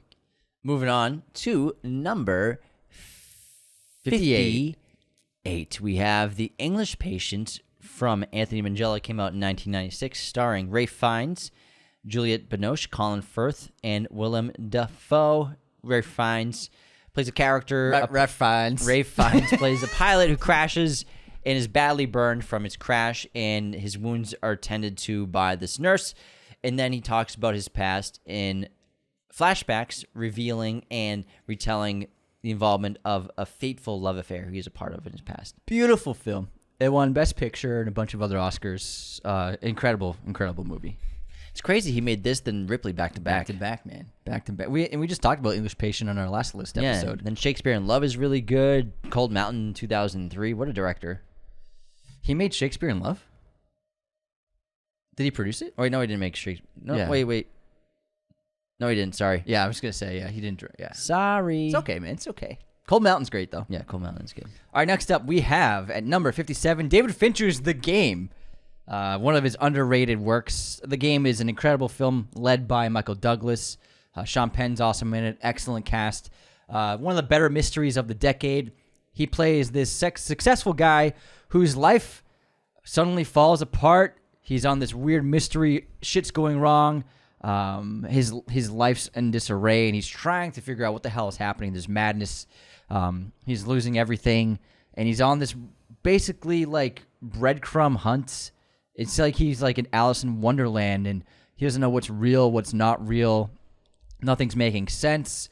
It's an incredible journey. It's a great mystery. Douglas is perfect in the film as the lead. This is David Fincher just showing the world how talented he is as a director and how to move the camera. And it's a great suspense movie. It's very Hitchcockian thriller. Reminds me of something like North by Northwest. Absolutely dynamic film. Number 56, we have the absolutely sensational comedy from the Coen brothers. We have The Big Lebowski, starring the man, the dude himself, Jeff Bridges, as well as John Goodman, Steve Buscemi, Julianne Moore, John Turturro, Sam Elliott. The list goes on and on. Philip Seymour Hoffman has a cameo. Tara Reid, well, not a cameo, small role, Tara Reid. And this is just an insanely funny, great concept film. The dude, played by Jeff, is mistaken for a different Jeffrey Lebowski, who then gets set off on a spree of trying to figure out why his rug got peed on, as well as trying to find the people who are looking for money that are being sought after for this other guy, Big Lebowski. His wife's been kidnapped. Yeah. Oh, that's what it is. Yeah. Wife's been kidnapped. It's hysterical. It's sensational. It's weird. It has that great tone of making fun of pretentious 1990s art scenes. And it's just so fun. It's a great stoner flick as well. I want you to put a baby in me. You'll never want a White Russian more than this movie after watching this movie. But man, it's a good film. And Goodman, Buscemi are amazing. that carpet really tied the room together, man. Great stuff. Great All right. bowling. Yeah. John Turturro, Jesus. I'll stick it up, shove it up your ass, and pull the trigger till it goes click, Click, click. click. All right, next up at number 55, we have Crimson Tide. Tony Scott's back with, in my opinion, his greatest film, the submarine thriller, starring two of the greatest actors of all time, Gene Hackman, Denzel Washington, who are absolutely dynamic together. This is one of the most intense, well-shot, thrilling movies of the decade, and it's a great moral dilemma. Essentially, the setup is they're a nuclear sub, and they receive instructions from the government. However, the instructions are cut off and they lose their signal, and they can't tell the instructions say to fire a nuke or did it say to wait to fire a nuke. Gene Hackman's character, the captain of the ship, is like, I'm firing a nuke. I don't care if we can't get the signal, we're going to fire. Denzel Washington, playing the second in command, disputes this, saying we should wait until we can connect the signal again and get the final orders. So it's this incredible debate, this back and forth struggle for power, and it's a sensational set of sequences and great performances, incredible dialogue. But this movie's just watching Denzel and Gene Hackman go at it for 2 hours. Two heavyweight champions just boxing each other. It's a sensational movie. I really adore this. It's one of my favorite Hans Zimmer scores from the 90s. It's a fantastic movie. Just really, really iconic. Mutiny, man. Mutant, that's a great track. Moving on to an incredible drama from the great Jonathan Demme. We have Philadelphia, which is number 54 on our list. Oh, starring back-to-back Denzel. Tom Hanks and Denzel Washington. This is based off a true story. Tom Hanks plays a lawyer named Andrew Beckett, who works as a lawyer at a powerful law firm in Philadelphia. However, he keeps his homosexuality and HIV status strong secrets out of fear of getting fired and obviously ruining his life. And soon it's impossible to hide the effects of the disease on him, on his body, his face, and obviously the effects it's having. This is before medicine was really developed to help combat it really effectively. And also a time where a lot of people thought it was contagious. Yeah. By just a handshake. And then Denzel Washington plays a defense attorney, a small-time defense attorney who's always looking for a good client. He usually operates in a smaller part of the town. But after Tom Hanks, his character is eventually let go at his law firm, he enlists the help of Denzel Washington's character, Joe Miller, the only lawyer who's willing to help after a couple meetings to finally take up his case and defend him against the law firm that let him go. And they're actually former rivals. They've actually met each other in court multiple times before the movie even starts. Like, they know each other. And also Denzel is a homophobe in, when he finds out what's going on, like he won't even shake his hand. And it's depicted multiple times at home with his wife, the way he talks about homosexuals. And so this movie depicts transformation of two people in a beautiful way. The kinship, the friendship they have, and the resolve that Denzel's character learns to gain from Tom Hanks's character's endless fight to prove that he was wrongfully fired. It's a powerful movie. Yeah, it's a great movie. It's really, really well made. One of Demme's best. All right, next up at number 53, we have another courtroom drama, The Insider, from Michael Mann, Russell Crowe, Al Pacino, two heavy hitters in the Big Tobacco lawsuit movie. Anthony loves this movie. Oh my God, The Insider is so good. It's one of the greatest performances from Russell Crowe. It's just an all-timer, I think. It's an incredible true story. It's an epic. This is a long movie, but it never overstays its welcome. I think it's so well directed, so well written, so well performed. It's a fascinating story, and it's a story that had to be told, and it's based on true events with 60 Minutes, with Big Tobacco, this story that, Big Tobacco claimed that cigarettes were non-addictive, and then this was the whistleblower to show that he was a scientist involved in the production of the tobacco products, and he said, we made them addictive on purpose, and that's what the whole battle was about. And by becoming a whistleblower, he thought he was doing something heroic, but instead it ruined his life and put him on this downward spiral of near suicide. And it's a remarkable piece of filmmaking from Michael Mann. It's one of the best of this decade. The Insider is absolutely phenomenal. Moving on to one of the all-time great animated films, number 52. We have The Lion King. Absolutely sensational film from 1994. Huge hit at the box office, $978 million. Whoa! We all know The Lion King. Woo! One of the most incredible stories in animated films. So much critical acclaim. Academy Awards for multiple people in this, including Hans Zimmer. Directed by Rob Minkoff and Roger Allens. Disney, this is one of their best movies they've ever made. Still is, in my opinion, one of their best movies. Mm-hmm. And when it comes to the animated genre especially, they made a sequel to this that was pretty good. But it'll never be topped when it comes to live actions as well. But it's so good. And also Hans Zimmer just showing his evolution of the craft of composing music, especially for an animated film. He did something that he just broke through the barriers and created something nobody ever heard before. It's incredible. All right, next up we have, at number 51, Trainspotting from Danny Boyle, about a bunch of heroin addicts. And this is one of the most creative, inventive, artistic films in this decade. The filmmaking is incredible. Ewan McGregor leads this great cast. Robert Carlyle is great in it. It's rough, it's gritty, it's hilarious, it's violent, it's vulgar, it's tragic, it's horrifying, it's surrealist, it's absolutely bonkers. Trainspotting is an all-time, and it could be the best movie about drugs ever made. It probably is. Yeah. It's up there. That Requiem for a Dream, I think.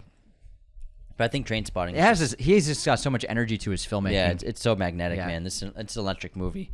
Moving on to an incredible crime film from England, written and directed by Guy Ritchie. We have Lock, Stock, and Two Smoking Barrels. Came out in 1999. An incredible cast here. We have obviously Vinnie Jones, but also Jason Statham, Jason Fleming, Nick Moran, Dexter Fletcher, who play a bunch of friends. One is great at poker, and he convinces them to pool funds for a high-stakes poker game against a local crime boss. However, the crime boss cheats, and Eddie is forced to lose, and he's forced to pay £500,000 in a week or hand over his father's pub. So it's basically these guys trying to scheme a way to get that money from different ways. So much humor, great ensemble cast. I think Guy Ritchie's early crime films, they have this great energy of motion between the narrative where, something can come into play with characters in one sequence, but then, whether it's a diamond or the guns or something gets thrown into play in another sequence of events with different characters. And, they don't always know information, but they're all after the same thing. And I think Guy Ritchie just has a great knack for comedy. And I think that the British comedy, the English comedy translated so well internationally with this movie specifically.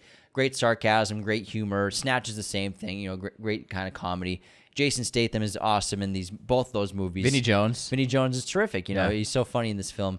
But I think the crew, the team, their chemistry is really, really good. But it also has a great conclusion, a very ironic conclusion. And it's an all-time, I think, comedy and crime film from Ritchie. Yeah, he was the Tarantino of England. Yeah, I love his early movies so much. Next up, we have another Rob Reiner movie. We talked about A Few Good Men earlier. And at 48, we have one of the best horror movies of the decade with Misery, starring Kathy Bates and James Caan. James Caan plays a writer who, after a car crash in the middle of nowhere in the wintertime, wakes up in the bed of... what's her name? What's her name? What are you talking about again? What's her... She plays Annie Wilkes. Annie Wilkes, who actually ends up becoming she's a fanatic lover of his novels, and he thinks that she's a kind person who's tending to his wounds and injuries. However, when it comes time for him to eventually leave, she decides, you know what, you can't leave, and stops him from leaving by injuring him further in some really messed up ways that will make your skin crawl and make you scream out loud while you watch it happen. Annie Wilkes is one of the great characters of the decade. Kathy Bates won an Oscar for this role, deservedly so. It's one of Stephen King's best adaptations of a Stephen King novel. It's a really sensational film. I love single location movies. This is one of those. It's mostly one location where it just works perfectly. It's hard to pull off, but Rob Reiner maintains that suspension and that intensity from start to finish. It's a miraculous piece of horror fiction.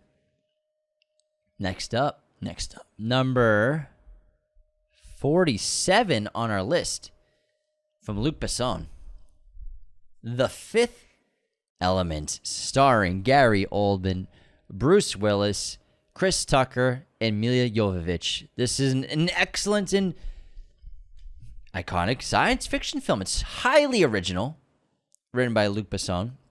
Nothing like it, obviously has the feel and tone of Star Wars movies and big sci-fi epics, but, it's not based on an IP or anything. Mm-mm. It's a really impressive feat of writing and world building. The action's really good. Bruce Willis was such a huge star, obviously, with the 80s, but, his career took a little bit of a downward spiral before Pulp Fiction in the early 90s, had a couple duds on his list, but then Pulp Fiction rejuvenated his career just like it did Travolta. Obviously, Travolta's career needed a fucking life support big time. Like, it was they brought it back yeah. What do you call that? The defibrillator. But, Bruce Willis's career, he didn't need a defibrillator, but it was not. He had a couple duds and he had some bad rep with studios. Look who's talking. But yeah. I mean, in the 1990s, he has Pulp Fiction in 94, The Sixth Sense in 96, and then The Fifth Element in 97, back to being one of the biggest stars on the planet. And he did The Sixth Sense before The Fifth Element? Yes, in 1996. Oh, yeah. No, I think The Fifth Element was 99. I mean, The Sixth Sense? I thought Sixth Sense was 1996. 99. Oh, never mind. Sorry. Yeah, I was like, wait a second. Well, he does this, then The Sixth Sense. There we go. There we go. Yeah, one of the biggest stars on the planet again, just like he was in the 80s when they made Planet Hollywood with Stallone and Schwarzenegger. But Fifth Element, it's so fun. It's so original. It's weird in the best ways possible. Chris Tucker is a scene stealer. Every time he's on camera, you can't stop laughing. And Dallas!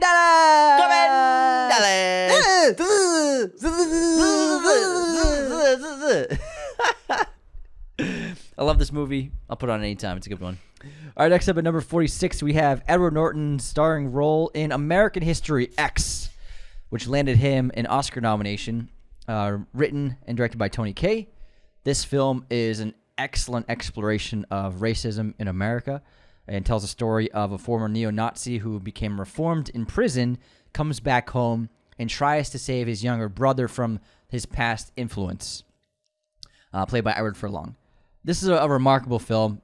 It's a great story, shot in both black and white and color. It's incredibly powerful, and one of the best films of the subject matter, if not the. You've never seen anything like it. Edward Norton is wonderful in this movie as this man who was once such a villain to society, who now is dealing with the repercussions of his actions and trying to save his brother from meeting the same end that he did, or something even worse. It's about humanity. It's about right and wrong. It's about atoning for your sins and accepting others as equals. American History X is an incredible film. All right, everybody. We have 45 left. 45 Plus, left. we want to do there, man. a list of movies from the 90s that you have no idea existed that will blow your mind. As well as our favorites as kids. Yeah, our favorite kids' movies. when we were growing up and our favorite ones to watch in the 90s. But before we continue, we have to take a break to our intermission. And obviously, the best way to support Raiders of the Lost podcast, if you're curious, is to become a patron at patreon.com/Raiders of the Lost podcast. It's the ultimate way to support us. You get access to perks and bonus episodes every single week, but perks like access to the ad-free version of every single episode. Those weekly bonus episodes, we just did one on Mickey 17. We also do our weekly chat exclusively on Patreon. You get access to our Discord. You get things like free merchandise, video messages, all kinds of fun things. Go to patreon.com/Raiders of the Lost podcast to sign up right now. Thank you to all our patrons, past, present, and future. Another great way to support the show is to leave those 5-star ratings and reviews on Spotify and Apple. These reviews and ratings help us get seen by new people. They help us chart on podcast platforms. They are essential to our show. They help build reputability for people. If they've never seen our show before, they click on our podcast. They see, oh, they got a couple thousand reviews. I think I'll check this out. That's essential for new listeners to convert and actually give us a shot. So thank you to everyone who's given us those ratings. If you're on Spotify or Apple right now, just go ahead and click that 5-star rating. That's all you got to do. That's it. That's it. Super, super easy. Same thing with YouTube. If you're watching on YouTube, just hit subscribe. Yeah. It's easy. Just tap the button. Tap the button. What's the deal with subscribe? I'm going to read a written review out in just a minute, but also another great way to support the show is to share us. Word of mouth is the best way for a podcast to grow organically. Tell your friends, tell your family members, anyone you know who loves movies, loves cinema, who grew up in the 90s. Send them this episode. This episode, of course, is sponsored by our friends at movieposters.com. The number one place to get your posters online today. Be sure to use our promo code there, Raiders10, right now to get 10% off your order at movieposters.com today. They have a huge selection of pretty much every movie and TV show imaginable in their poster library. Everything from your favorite Hollywood blockbuster to your favorite classic, all the way from the 30s, 40s, 50s, contemporary films. They have alternate posters, original prints, huge backlights like James has of Lord of the Rings behind them there. Beautiful, stunning posters. Incredible quality, very affordable prices, made even more affordable with our discount code. If you're a fan of 90s movies, the best place to get those posters for either yourself or maybe the movie lover in your life, if there's a birthday coming up, the holiday season around the corner, be sure to use movieposters.com for all of your poster needs and use the promo code Raiders10. That'll get you 10% off your order today. All right, let's begin. Big yawn there. Yeah. Did I put you to sleep with my ad? A bit. Let's start with Framed. Oh, yes, Framed. Let's go. As always, we now do Framed during our intermission. And let's see what the framed image is for this one. We have a mascot lying on a basketball court. Looks like the mascot failed at the dunk. Oh. So what is this? What movie is this? What's that college movie with Justin Long and Jonah Hill? Jonah Hill. Is it that? That's what I thought of too, but I'm not sure if it's that. Like, ask me about my wiener. What's that one called? Accepted. Acceptance? Accepted. I'm going to say Old School. Yeah, it's called Accepted. Nope, it's not that. No.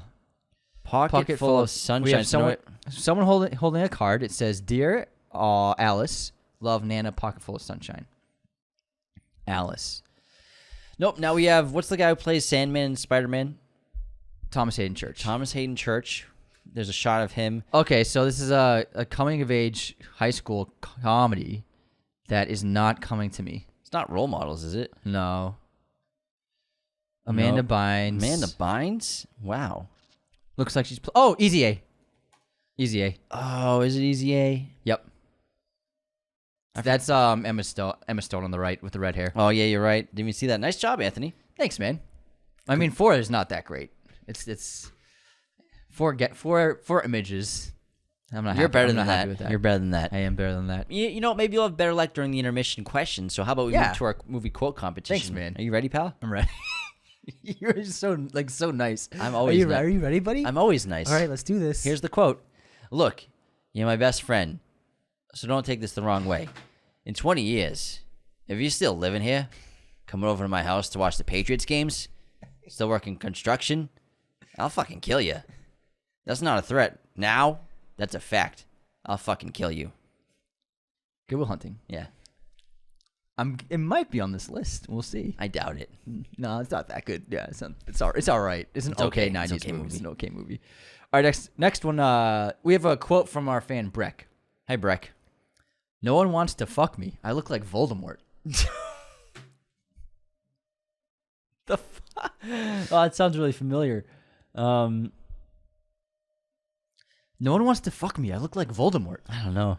50-50 Oh, crap. after he shaves his head. Yeah, he shaves his head. That's right. Good quote. Thanks, Breck. Anthony, guess this movie release year. Double Dragon. Double Dragon. 1992. 94. 94. Nice. It will all come up in this episode. Double Dragon. Stay tuned, guys. It better. All right, next up. What year did Brick come out?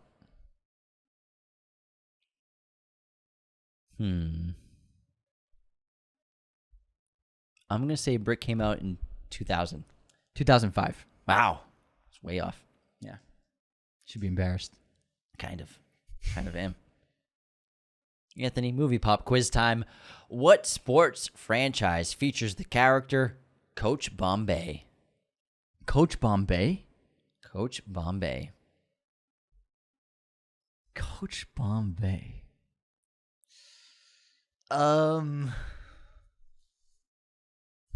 It's a 90s franchise. It's a franchise. That's what I said. Wait, so hold on. Sorry. I'm sorry. Rephrase the question. What sports franchise Sports features the franchise. character Coach Bombay? Sports franchise? Major League? No. Sports franchise. Mighty Ducks. Yeah, there you go. I was gonna say Mighty Duckling himself. The Mighty Duckling. Emilio! Quack. Quack, quack, quack, quack, quack, quack, quack, quack, quack, quack, quack. Also, will show up in this episode very soon. Anthony, shut up. Everything's gonna show up in the episode. I'm just teasing, man. I'm just Also, teasing. this is gonna Why are you playing with the fucking socket wrench? I need to Pliers. fidget. I need to fidget. You got no water caps to chew on? No, I don't chew on water caps. I just play with them. I tear them apart. I tear them to shreds. Are you a cat? Yeah, I just tear them apart. I don't chew. I'm doing. I see them and I tear them to shreds. I can't chew on them. I'm Oh talking. my god. I tear them apart. All right, here's my quiz question. What baseball movie was Joseph Gordon-Levitt in? Angels in the outfield. Correctamundo. Nice. Ding, ding, ding, ding, ding. Nice. Anthony, do we have any haters this week? We sure do. We've been getting a lot of haters lately, which is really great. All right, first up, we got Jake on the McAvoy breakdown. Shameless UK was Channel 4, not BBC. Americans, huh? Unsubscribed. Ace Merritt on McAvoy. I don't think I'll ever watch Mystic River or The Place Beyond the Pines because when I hear you guys yell, "Is that my daughter?" or "Put the money in the bag! Money put your hands in the air!" It's the funniest shit I've ever heard because I have no further context or any idea of how it's actually played out in the film, so I might not ever watch them and I have to unsubscribe. Just watch the bank robbery Just so you scene know on where- YouTube. yeah. Just find it on YouTube. Oh, man. Put your hands in the air. The money in the bag. Next up, we got Alex on the 28 Days Later post you made on Instagram. Posted these images without Godspeed You, Black Emperor, not playing over the top of them. Unsubscribed. Next up, we got Pavel on McAvoy. You guys better break down Mickey 17 trailer or I might actually unsubscribe. Dun, dun, dun. We did on Patreon. On Patreon. We'll talk about the movie news, though. We'll touch on it. Brady Evans, Mickey 17 Patreon episode. An episode on my birthday? Y'all shouldn't have subscribed. Happy belated birthday, pal. Happy birthday, pal. Next up, we got BJA Productions on McAvoy. Wimbledon. He played Paul Bettany's brother. Unsubscribed. My smiley face. I'm blaming you on that one. Christopher on McAvoy. Screen grabs aren't always matching up. It's confusing me. Unsubscribed. What happened? I don't know. Is your edit? I'll have to look at it. I'll have to look into it. Did Anthony mess up the McAvoy edit, everyone? I'll look into it. Watch the whole thing be out of sync. No way. No, it can't be the whole thing. It's probably the whole thing. We'll see. Next up, Connor on McAvoy. Days of Future Past is definitely my favorite McAvoy film for sure. Also, the fact that you brought up Muppets and not the amazing, awesome, incredible movie Dark Phoenix is making me want to unsubscribe. Twisters! Yes! We brought up Dark Phoenix, didn't we? Yeah, we did. Yeah, Yeah, the we McAvoy did. episode. Yeah. We briefly touched on it. Connor skimmed it. No, well, it lasted us 30 seconds. Yeah, we tops. talked about it for 30 seconds. Yeah. Probably. Anyways. So, it's okay, pal. Twisters! Twisters! You even put the thumbnail. I mean, the emoji. Oh, man. Amazing. Let's see. Okay, Cinema Fiend on Dead Poets. I haven't listened to this episode yet because when you said you were going to do an episode on Dead Poets, my brain made me think you meant Good Will Hunting. So I watched that movie instead. I'll listen to this episode after I watch the actual movie, but for now, I'll have to unsubscribe, see about a girl. We've already done Good Will Hunting. We did it Yeah. about a year and a half Yeah, ago. So check go ahead that and one out. check that episode out. Yeah, it was a good time. Yeah, if anyone's ever curious if we've ever done an episode, just search Raiders of the Lost Podcast and that movie. Yeah. You'll be able to find it. yeah, absolutely. We've probably done it. Or just DM us and we'll send you a link. Yeah. Next up, Connor on Letterboxd Recap. No Harry Potter? Unsubscribed. James is slacking. 2 weeks in a row, no Harry. Yeah, man. I don't know who you are anymore. 2 weeks in a row. Who are you? And who even are you? I gotta let it breathe. I am building a Harry Potter Lego set that Nick got us. So thank you, Nick. Thanks, Nick. They're adorable. They're cute. Next up, Reagan on a TikTok clip I made for Dead Poets. Wait, this clip is a minute 51 and not longer? Unsubscribed! Because so many people have been complaining about how long our clips are. Fucking hell. Because we actually force people to watch our TikToks. Yeah. We make them watch Yeah. the whole things. It's true. Yeah, we hold them. You can't not finish We it hold them down, open their eyes, and make them watch our entire length of individually. TikToks. Do it to all million people who view the clip. Gabriella on Beetlejuice 2. How could you not forget that Jeremy literally had recently deceased handbook in his room? Unsubscribed. Yeah. Yeah, that twist they got me. It got, dude, I don't think it spotted it right away. Yeah, I as did soon as she not. walked into the house, I knew. I did not. All right, next up we have Gabriel Diaz. Gabriel Diaz. This is my favorite podcast. I listen damn near every day. Wow. I think my favorite is the intermission. Keep up the great work, guys. Oh, and unsubscribed. Well, welcome to being a part of an intermission, Gabriel. Thanks, pal. Appreciate it. Appreciate it. Damien Burke, stop it. Frederick Zoller in Inglourious Basterds is in no way a tragic character. Him strangling Shoshana makes him a murderer, not a tragic character. Unsubscribed. Did we say he's a tragic character? I can't remember. It I was feel a like long it's time something ago. you'd say. Me? It feels like something you would say. Well, I think he killed the person that he maybe loved. Well, I don't think he was in love. I think he was smitten by Shoshana. Yeah. Well, that's the question. Yeah. Maybe he loved her. Back then, people were in love with someone after a day. You know, it was a different time. Well, it's like that great meme where it's obviously just a joke. It's just a meme. But when it's tough for like girls to fall in love real quickly, but guys, because a lot of women have such high standards. Yeah. But then guys will fall in love with a cashier at McDonald's like in a second. It's like, Oh my God. Women are allowed to have high standards. They should. hey, there's nothing wrong with having standards. Yeah. Just saying. They It's should be- just a joke, guys. It's just No, a yeah, meme. yeah. That's the meme. They should be more selective. All right, next up, Paul. Wow, you guys aren't able to remember Ethan Hawke's debut in the 1985 classic Explorers? I'm sorry, guys. I've been a huge fan of the pod, but unfortunately, I have chosen to unsubscribe. You know, what's an honest mistake. We're only human. I'm resubscribing. Oh, that's really nice. That was a quick flip-flop. Yeah. Thank you for changing your tune right away. Appreciate it, pal. Next up, we got X1008. Only 6 viewings leading up to this episode in 2023. Come on, guys. Those are rookie numbers. Get those numbers up. Those are rookie numbers. Yeah, we'll get them up. We got them up. We got there. Brooke Shakes. The way you both pronounce raccoon made me laugh my ass off. It's raccoon. Y'all keep saying raccoon. Unsubscribed. You started saying it, and then Raccoon? I started saying it. Raccoon. I think it just depends on the region that you grew up in. Yeah. Sometimes words come out different ways. I don't know. Raccoon. Speaking of, Ben Tucker, you guys have the best taste in movies, and for a couple of knobheads who can't pronounce the simplest words, come up with some insightful, knowledgeable, thought-provoking takes. Unsubscribe forever. And then Boris commented, couldn't say it better. Unsubscribed. That's one of my favorite slang terms in England is knob. Like, you're a fucking knob. For Fucking being a knob. knob. I posted a clip on TikTok, and Sam commented, no comments yet? You guys are falling off. Unsubscribed. Sometimes it happens. So That's we it. have a review. I wouldn't say it's from a hater, but it is a bit of a negative review. It's a 3-star review this time. Okay, let's hear it. Let's hear it. From H. Elizabeth C. Well, first of all, thank you for listening. Yeah. And then the subject line of H. Elizabeth C's 3-star review is, do the hosts even like each other? I like this podcast, and it has great content, but the hosts bicker so much and seem like they literally hate each other sometimes. Makes concentrating on the movie content pretty hard.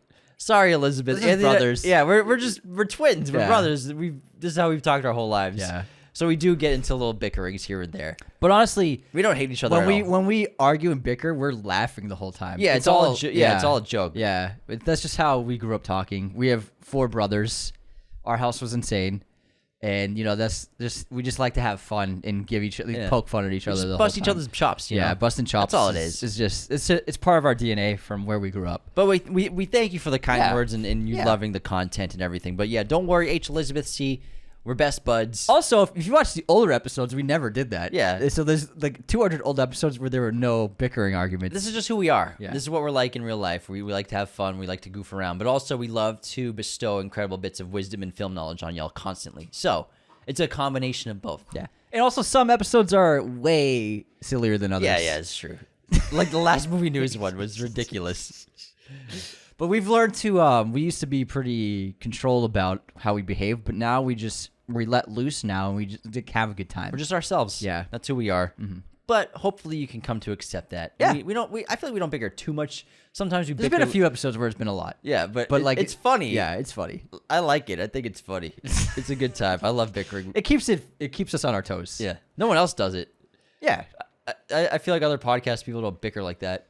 Except for comedy podcasts, yeah. Yeah. But I mean, yeah, we're just having fun out here now. Yeah. We're just having a good But time. we appreciate you. Thanks for listening. Yeah.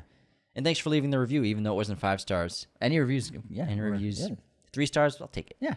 Take it. I'd rather have 5, but thank you. Anthony, what is your streaming recommendation for the episode? I mean, it's close enough to spooky season, so last night I watched An American Werewolf in London. Oh, nice. Which is the best werewolf movie. It's the best. Yeah. Cool. It's on Criterion Channel. They got it for this month. Do they have a whole list of spooky movies to watch on Criterion? Not right now, but they will in October when it comes around. They'll have a October collection. Right now, they just have that, but I'm sure they got something cooking for their spooky season collection. Spooktober. All right, my streaming recommendation is The Edge, which is on Max. Can I fucking say it first? Sorry. You know what, H. Elizabeth C? I do hate Anthony. I hate him so much. You know what? We do bicker because we dislike each other. I tried to hide it. I can't anymore. I only said that because I watched last month on Max, so I knew it was on Max.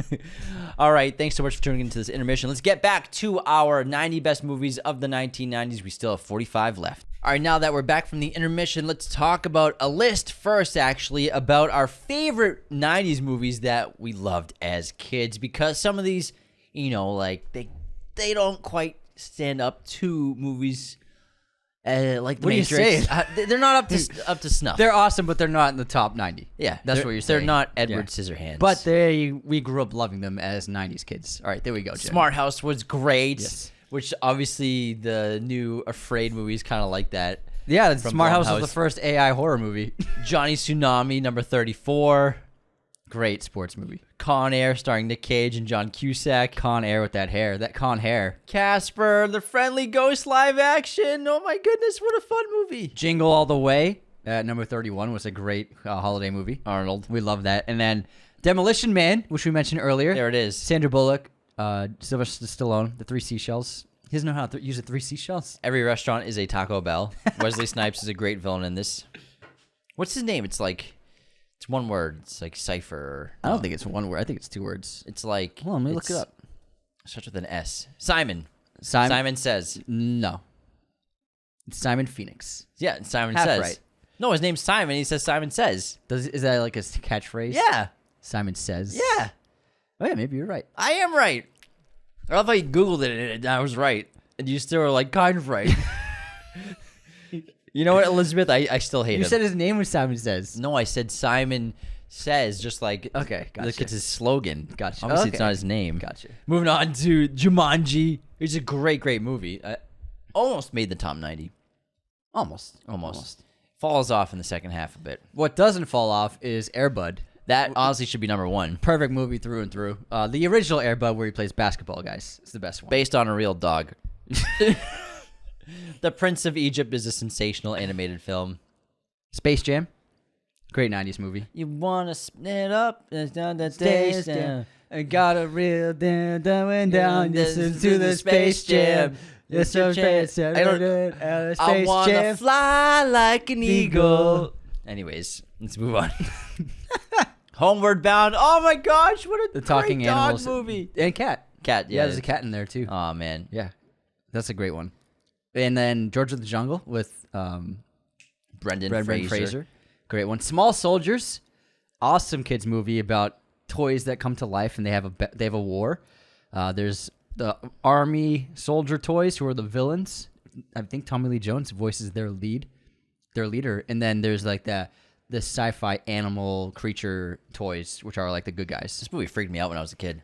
I loved it. I loved Small Soldiers. Rookie of the Year. What a great baseball movie. That kid who falls on he trips over a baseball and all of a sudden he can throw 98 miles per hour Yeah, he like fastballs. snaps his arm, and in a certain way, it allows him to create so much torque as a pitcher. I love the ending where he loses the power because he falls on his elbow again, and Yeah. he just does the underhand toss that his mom's like, just throw it underhand, throw it like a pussy, and you'll win. Slow motion, it works. it was like a knuckleball situation where it struck the guy out. Oh my god! Angels in the Outfield, another baseball movie, which is. What was my trivia question of Joseph Gordon-Levitt when he was a kid? Little Rascals. Little Rascals was great. Broken Arrow. John Travolta, Christian Slater, amazing movie. Brink, the ultimate rollerblading movie. The definitive rollerblading movie. The blading movie. Richie Rich, which is a great movie. It's sort of like North by Northwest, except with a little kid. And then it's a great double feature with Blank Check, where a kid gets a blank check, he writes it for $1 million, and he becomes a super rich, wealthy guy. He starts macking on an adult woman. Yeah. Oh my god. Richie Rich is Macaulay Culkin plays him. Oh my god. Yeah, it's that's Macaulay. right. Yeah, it's Macaulay. Cool Runnings. Cool Runnings. John Candy, right? John Candy. Yeah. Yeah. Aladdin. Oh, what an iconic. Almost made the top 90s list. It just wasn't quite there. I don't know. I feel like Aladdin should have been on there, man. I mean, it's too late now. you could have changed something. It's too late, Anthony. It's too late to turn back now. That's not. Next up, we got Too the late. Turn around. It's too late. to turn around. Yeah. It's turn back now. It's too late to turn around. It's too late to turn back now. I believe I'm falling. Oh, I think of in different love. songs. What song are you thinking of? It's too late to turn around. What song is that? It's too late. Too late to turn around. Too late. All right, at number It's a real song. at number 11 we have at number 12 we have The Mask, Great movie. which we loved. I think my favorite sequence of The Mask is the dance number It's pretty good. with the cops. I think that's a great set piece. And then Double Dragon at number 11, which is one of our favorite movies, and we dressed up, I think, as them for Halloween once. Oh, yeah, for sure. Yeah. Ace Ventura, one of the best comedies of the 90s. Definitive. Yeah, it's just an amazing comedy, and I mean, it almost made the 90 list. It's just the stories. It's not on the same caliber as like some of these other movies. I think that's why we picked Dumb and Dumber, because I think Dumb and Dumber Dumber's is the best comedy that Jim Carrey made in 1994, because all three of those movies came out in 1994. The Mask, Dumb and Dumber, and Ace Ventura: Pet Detective. Like, what a year for an actor to have. Mm-hmm. I think that when you talk about which is the best one, I think Dumb and Dumber is kind of ahead. But whereas Ace is like he's the show, but Jeff Daniels is like so great in Dumb and Dumber too. Yeah, it's different. Yeah, and then we have Three Ninjas, which is one of our favorite movies growing up. Tum Tum was my guy. Tum Tum. I loved Twizzlers because of Tum Tum. Tum Tum Rocky and Colt. That's right. The Masks. It's great. Men in Black didn't make our top 90. Yeah. 90 best, even though it was our first DVD we ever owned. It was Men in Black. Men in Black. We got it, I think, for our 10th birthday. Great movie. Mm-hmm. That was one of our most watched for sure. Yeah, it was huge when we were kids. The Mighty Ducks at number 4. Quack, quack, quack, quack, quack, quack, quack, quack, quack, quack. A young Josh, what's his name? He's a big actor now. Hold on. Joshua Jackson. He plays the lead boy. Oh, that's right. Joshua Jackson. Holy crap. Yeah. And then, obviously Emilio Estevez as the coach. This was a great movie. Everybody watched The Mighty Ducks. I don't understand why it has such poor rating. It's got a 23 on Rotten Tomatoes. That's BS. There's no way. Come on, I mean, guys. I haven't seen it since I was 9. It's a kid's hockey movie, but it's got a 6.6 on IMDb. It's not amazing, but it's a fun movie. It's great. Letterboxd is harsh. Moving on to Billy Madison, then Happy Gilmore, back-to-back Adam Sandler bangers. Yeah, how many times did we watch those movies Too with many our brothers? times. Way too many times. By the way, just warning you, there's some Happy Gilmore clips being released from set. Really? People are taking. Oh. If you want to avoid any spoilers, but I saw one today, and it was Happy, and I was like, that's actually perfect for what he looks like right now. It's really good. He's still wearing a Bruins jersey? Actually, I don't want to know. I don't want to, in case you don't want to know anything, but I think it was like, I saw they're filming in a suburb, and the neighbors of the house are like filming, and they filmed him in the front yard. And it's like, oh my God, that's absolutely Happy Gilmore in 2024. It's great. It's awesome. And then number 1, we have Teenage Mutant Ninja Turtles. Just probably our favorite movie as kids, and maybe our most watched of all time. For 90s movies, yeah. Yeah, it was all we wore that VHS out. And Secret of the Ooze. Secret of the Ooze, just fantastic adaptations. Which one do you like better, this or Secret of the Ooze? You know what? It's hard to pick. I think I like the original better, but Secret of the Ooze is funnier. But I love the first one with like discovering the train station as their new bunker and pizza and Raph getting Shredder. jumped by the guys. Yeah. Like, there's this great video meme going around of Raph getting beat up, and it's like me as a kid getting so emotional when Raph gets jumped when he's by himself, wishing I could help him. You were always Raph and I was Leo. That's right. So, yeah, those are our turtles. That's who we always picked and dressed up as. Raph was my guy. Yeah. But yeah, so those are our favorites as kids. I mean, yeah, Secret of the Ooze is also a great sequel. And a lot of those can, be switched up for movies in your top 90 list. Our list is a little different. For sure. But a lot of those can make the cut for sure. But let's get into our list. We wanted to shout out all those, though. Yeah, I mean, those are iconic. We grew up, like, those are some of the most watched movies of my entire life. Yeah, absolutely. So, I mean, it is what it is. But let's get back into our list because we still have 45 movies to talk about. We're already over 2 hours into this episode. Let's talk about number 45, The Nightmare Before Christmas. A lot of y'all are going to be watching this movie very soon, like I do every year. Obviously, directed by Henry Selick, based off the story and characters by Tim Burton. Danny Elfman's terrific with the music as well as singing for Jack Skellington. Chris Sarandon does the voice for Jack Skellington. One of the most creative, fantastical nightmare fairy tales of all time. Just an incredible stop-motion film that is going to live on forever as a timeless work of art for both the holidays of Christmas and Halloween. I adore this film so much. A lot of time went into creating these characters for Tim Burton, sketching them for years before finally putting them into a film and a story. And, this is an iconic movie. Re-release soon. Oh, yeah.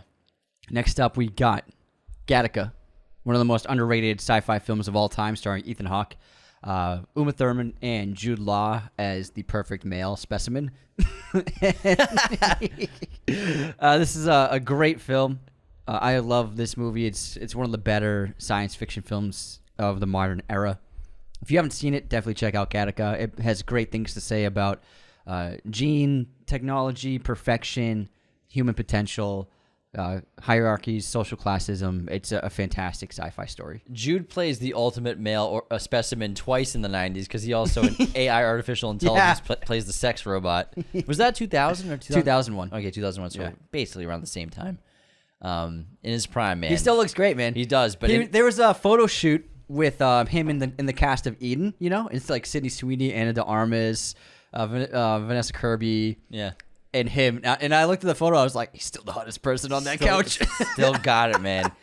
But in the 90s, in his prime, fucking hell, what a good looking man. Yeah. Golden God, this guy. But also, he's a great actor. He is, yeah. He's always been so good. He's one of the best supporting actors in the history of cinema, I think, because he's got some lead performances that are really good, but he's always been best as a supporting character. Yeah, he's a character actor, and people, I think everybody knows he's a great actor, but I do think he's kind of underappreciated with his talent No, because he's so good He's looking. so skilled. Yeah. Yeah. Moving on to number 43 on our list. From Martin Scorsese, again, we have Cape Fear, another Counselor. collaboration with Robert De Niro. We also have Nick Nolte, Juliette Lewis, and Jessica Lange.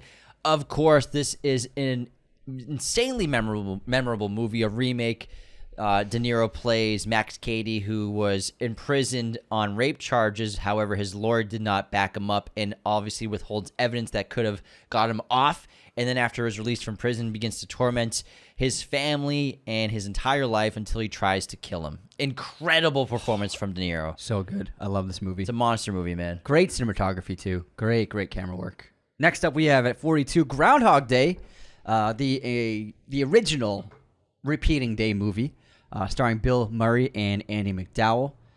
Great dark comedy, great sense of romance, awesome holiday movie. It's got an early tiny role from Michael Shannon when he was like 19. There's so much to love about this movie: the cast of characters, the story. It's a really special movie.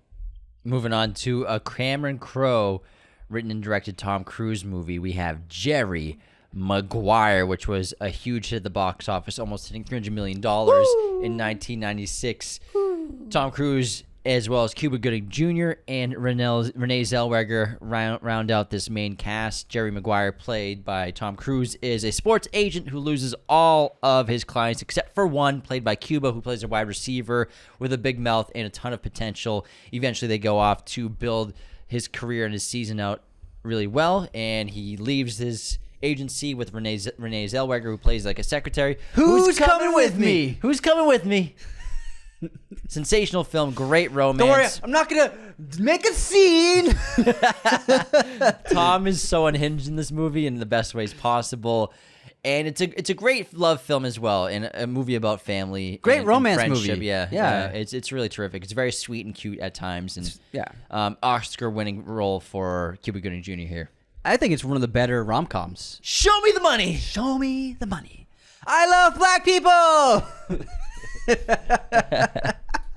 All right, next up at number 40, we have another sports film, The Sandlot, about a ragtag group of friends who play baseball in their local park.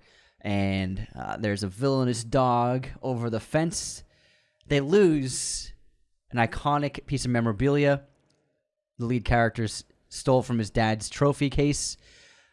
A baseball signed by Baby Ruth. Baby Ruth? And then Babe Ruth! and then they have to try and get it back from this monstrous beast of a dog next door. It's an iconic coming-of-age film. Anyone who loves baseball, anyone who grew up playing ball, you know this movie. You love this movie. It's an iconic 90s film. Next up, we have a Michael Mann film from 1992. We have The Last of the Mohicans, starring Daniel fucking Day-Lewis, who's incredible in this movie as Hawkeye. He's the half-white brother of another indigenous tribe member of a dying tribe called the Mohicans, and they get caught in the crossfire of the French and Indian War and this military conflict, which they want no part of after one of the British colonels who they live in side by side peacefully with is kidnapped by a traitorous scout. Hawkeye and his brother Uncas must rescue them, but also are trying to avoid this crossfire of this military conflict. So good. Great score. Great score. And then, it's Daniel Day, man. The guy who's just the best ever. Next up at number 38, we have Before Sunrise from Richard Linklater. Ethan Hawke and Julie Delpy star as star-crossed lovers who have a life-changing day and night in Vienna. This is a sensational romance, one of my favorite romance movies. Might be my favorite. It's probably my fave. It's special. There's nothing like it. It's true. It's authentic. It's sweet. It's lovely. It's just brilliant. And then you fall in love with the characters just as much as they do with each other. It's a one-of-a-kind film. Yeah, just like people fall in love in real life, this movie is a movie that you just fall in love with. Yeah. It's a really beautiful movie. Next up. Oh, we got a slasher right now. At number 37, Sydney. What's your favorite scary movie, Sydney? We have Scream from Wes Craven in 1996. The iconic genre-defining film Scream, starring Neve Campbell, Courtney Cox, David Arquette, Skeet Ulrich, and Drew Barrymore, plus Matthew Lillard. It's just a perfect horror film. It has everything you want. It's so meta. It changed the game so much. We've talked about this movie at least a dozen times. We've done an entire episode on the Scream franchise. This is my personal favorite slasher movie, one of my favorite horror movies. I know you feel the same way about this movie, how much you love it. I do. And this is it's a legendary movie, and it'll never be matched. No matter how many times they try to remake this movie, it's never going to happen. You're never going to hit what they did with Scream in 1996. And, Plus, Wes Craven's not making them fucking anymore. Scream, man. It's fucking Scream. Yeah. It's the juice. This is what horrors are all about. Next up at number 36, we have a legendary action movie, Leon, the Professional. This is an incredible film, also from Luc Besson, who had a big 90s, about a hitman who takes in a girl whose parents have been killed. Gary Oldman plays the villain. This is an excellent movie, one of a kind, great action sequences, cool style, great fashion. Natalie Portman is a force to be reckoned with as just a teenage actor, just holding her own with these professionals. It's a fantastic movie. We all love it. Moving on to Clint Eastwood's Best Picture-winning movie, Unforgiven, in 1992. This tops our list at number 35. This is just an iconic film, starring Morgan Freeman as well, Richard Harris, and Gene Hackman. Clint Eastwood plays William Money, a former outlaw who's trying to live a straight life with his family, former bandits, and his former partner gets killed by local sheriff, and he is out for vengeance after he's hired by the local sex workers at a brothel to get vengeance for them as well. He's out for vengeance after... I'm sorry, so his buddy, Ned gets hired on to do this, but they kill Ned. Yeah. And then he gets on the scent and gains vengeance. Oh, yeah. What a picture. What a picture. It's such a badass movie. One of his best. It's definitely one of his best. It's definitely his best Western, in my opinion. That he directed, yeah. Yeah, that he directed. It's definitely his best Western that he directed. Yeah. For his best movie that he made, it's debatable, I think, between this, $1 Million Baby, and... Mystic River. Yeah, Mystic River's up there, too. I think $1 Million Baby, for me, might be his best movie. I'm going to cry just thinking Yeah, about but it. I think... He's made a lot of great ones. Yeah, Unforgiven's my favorite Eastwood movie, though. Yeah. All right. Oh, just in general? Yeah, it's my favorite one. Great pick. This one, I also love Josie Wales. Mm-hmm. Obviously, Good, Bad, and the Ugly, too, but I think this is probably my favorite Eastwood movie. I think it's my favorite Western, to be honest. Interesting. It's a good pick, man. It's Good amazing. pick. All right, next up at number 34, we have The Usual Suspects, which we did an episode on 2 months ago. Which I had 8 years ago, dude. No. That was like 8 years ago. It was not. It was like We 2 did- months. It's 2 months. This is not 2 months ago. 3 or 4 months Let me ago. pull up the records. I liked that episode a lot. I had a good time doing it. It's a great film. It's one of the better screenplays from Mr. Christopher McQuarrie. Bryan Singer's big breakout in Hollywood as a huge director. Amazing cast led by Kevin Spacey, Benicio del Toro, Stephen Baldwin again, Gabriel Byrne, who was like an it actor in the 90s for sure. It's just one of the best mysteries ever, one of the best crime films ever. It sparked this huge spree of connected storylines, and Reservoir Dogs and Usual Suspects were the big game changers in the genre in the 90s. I checked. We did it in 2016. Shut the fuck up. When did we do it really? May 6th, 2024. Wow. Whoa. 4 months ago. 4 months ago. Yeah. Wow. Not 2. Well, yeah, I mean, I'm not perfect. You seem pretty... I just didn't realize how long ago it was. Time flies, man. Elizabeth... I feel the same. Hold on, my camera went out. Can you kick it back on? No, Kick it back on. I don't feel like it. I'll put it on. I'm just Put kidding. it back on, please. While Anthony's putting that on, I'm going to talk about what the next movie on our list is going to be. Thank you so much for clicking it on. Is our memory card space good? Yeah, we're good to go. I wonder why it kicked off. It was sick of you. It was sick of you The camera was sick of you. and your James. bullshit. Number 33 on our list, we have the incredible Edward Scissorhands from 1990, directed by Tim Burton. Absolutely incredible gothic fairy tale starring Johnny Depp and Winona Ryder, plus Diane Wiest, Anthony Michael Hall. Alan Arkin's in this movie, too. You all know this movie. It's this incredible movie. Let's slow down. Johnny Depp plays Gentle Edward. James had an aneurysm. Kind of. Who is an animated human being built by a scientist in this castle, who then escapes his world and enters the community below the town, this suburbia, where he interacts with the locals and falls in love with Winona Ryder's character. We all fixed? We're good to go, man. We're rolling. James fixed the camera for Fixed now. it. Anthony must have done something to it. Just sitting here, I did something to it. I don't know what you did.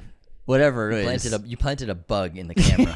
Yeah, okay, whatever. He just wants the whole shot to be him the whole time. I mean, why not? Give the people what they want. No one wants that. At number 32, back to the list, we have Cure from director Kiyoshi Kurosawa, starring Koji Yakusho. This is one of the best mystery horror films of all time, where Koji is investigating a series of suicides where people just keep dying. Not really sure why. There's no motivations, no motives. But there is a person who is causing these deaths happening. There's no way to pin it on him, though. It's a great mystery. Incredible supernatural quality to it. There's nothing like it. It's so cool, so well shot, incredible atmosphere, and incredible intensity. I love Cure. Number 31, we have Magnolia from Paul Thomas Anderson, writer-director, 1999. This movie's got so much complexity to it with its characters. I'm just going to read this great synopsis I found. On one random day in the San Fernando Valley in Los Angeles, California, a dying father, a young wife, a male caretaker, a famous lost son, a police officer in love, a boy genius, an ex-boy genius, a game show host, and an estranged daughter will each become a part of a dazzling multiplicity of plots, but one story. Incredible ensemble film. All time, man. It's a great screenplay, too. He was nominated for screenplay. All right, next up at number 30, we have Fargo, another film from the Coen brothers. Their best film of the decade. A sensational piece of crime fiction. Super funny. Super dark comedy. Buscemi steals the show, along with Frances McDormand, Peter Stormare, a bunch of great actors. There's nothing like it. I love the setting. We all love the accents. Incredible screenplay. Such a fun twist. And it's just overall one of the most rewatchable movies on this list. One of the more rewatchable films on this list, at number 29, though, is American Psycho. I think a movie that was misunderstood when it came out, but, man, has grown to become a cult classic, a legendary film from Mary Harron, based on the book of the same name, starring the great Christian Bale as Patrick Bateman, who is currently one of the most memed fictional characters Ever. On the internet. Still, 24 years later. And this is a movie that is so darkly fun and twisted that the more watches you get out of it, the more it turns into a comedy for you. And you just can't help but be transfixed by the incredible performance of Christian Bale as Patrick Bateman, the one-liners, the insane scenarios, the murderous deeds, the lying, the scandals, the mystery, the lies. It's an incredible performance. It's so complex, and I don't think many people could have pulled it off like he did. No way. It's an incredible film. To bounce off that, we have a very different film with Life is Beautiful. Written, directed, and starring Roberto Benigni. One of the best World War II films ever. One of the best prison camp movies ever. And it's this incredible, tragic tale of a father and son who are put into a concentration camp in Italy. And the father, to stop his son from suffering, turns the entire situation and environment into a fictional game for the boy. To cause him from feeling pain or sorrow, he turns every terrible part of the concentration camp into part of this game to help him survive. And it's one of the most powerful films ever made. It will destroy you. It will inspire you. It's a very important film, and it's also probably one of the most impressive cases of a writer, director, star ever done. Number 27, from Richard Linklater in 1993, we have Dazed and Confused, another movie we did an episode on pretty recently, earlier this year. Oh, yeah. Just an incredible coming-of-age high school movie set in Austin, Texas in the 1970s.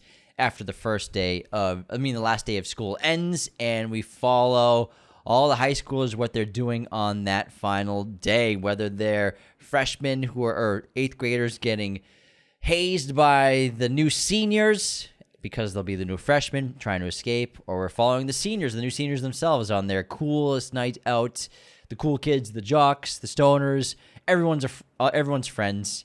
Everyone's out trying to have a good time, driving in cars, listening to music, trying to find a score, trying to find out where the keg is going to go. And it's a good time. Great movie. All right, next up we You got just got to keep Livin. G. Keep living. There's no G in there. You're right, there's no G. Should just let me do the quote. At 26. I'm not a smart man, but I know what love is. We have Forrest Gump, Oscar winner, incredible movie. One of Robert Zemeckis' best works. Tom Hanks, incredible performance as Forrest Gump. This is just, one of the best American myth movies in a way. It's iconic. We all love this movie. If you've never seen Dances with Wolves, which I can't recommend enough, and is next on our list at number 25, you're going to love that as well. From Best Picture winning from Kevin Costner, writer-director. Incredible film about a Civil War soldier who develops a relationship and love for local Lakota Indians, attracted by the simplicity of their lifestyle and their culture. He leaves his former life to be a part of them, and he's soon welcomed as a member of the tribe, falls in love with a white woman that's been raised by them, and it's an incredible film. It's a journey over 3 hours, absolute epic. It's a shockingly good movie. The first time I saw it, my hair was blown back, and I loved it. It was like standing up. It was like as if there was a gust of wind in the room. It's an incredible movie. At number 4, we have Contact, another Zemeckis movie, with Jodie Foster as the lead. One of my favorite science fiction films ever, where she plays a scientist who discovers a message from space. And it tells the governments of America to build a device. What will this device do? They're not really sure. It's an incredible piece of science fiction. I think it's so well made, so well written. Jodie's one of the best actors of her generation. Contact is an incredible piece of directing. It's so well crafted. Visual effects for the time are amazing, and it's just got one of the best it's one of the best space travel movies ever. It really is. Next up, at number 23, we have what has to be one of the most underrated movies in the Mission Impossible franchise. I mean, critically, the original Mission Impossible, which came out in 1996, 7.2 on IMDb and 65% Rotten Tomatoes. What is going on here? Because De Palma made an absolute banger to kick off this franchise, starring Tom Cruise and Jon Voight, plus Ving Rhames, Jean Reno. This movie's incredible. Great mystery, great practical filmmaking, noir aesthetic, international aesthetic, and feel. I think this movie's really special in the Mission Impossible franchise. And, even though it's become such a massive spectacle of action and huge set pieces of action and stunts. So much action. This first one, it's grounded, surprisingly grounded, but still has great stunts involved. But it wasn't based off stunts like it kind of is now, in a good way. But this movie's great. I don't understand why it has such low ratings. Not that 7.2 is, I guess, low, but for a Mission Impossible movie that's this good, I think it's sort of misunderstood, especially when it came out. It's the second best Mission Impossible movie. Yeah, I think so too. It's amazing. He directed his ass off. It's the most creative looking action blockbuster ever, honestly. Next up at number 22, we have a Japanese horror film, Audition, from Takashi Miike. We've talked about this movie a lot. It's just one of the most fucked up, crazy, mind-bending, insane horror films you'll ever see. It's about this man who's trying to find a new wife. He finds a woman, but things don't really go according to plan.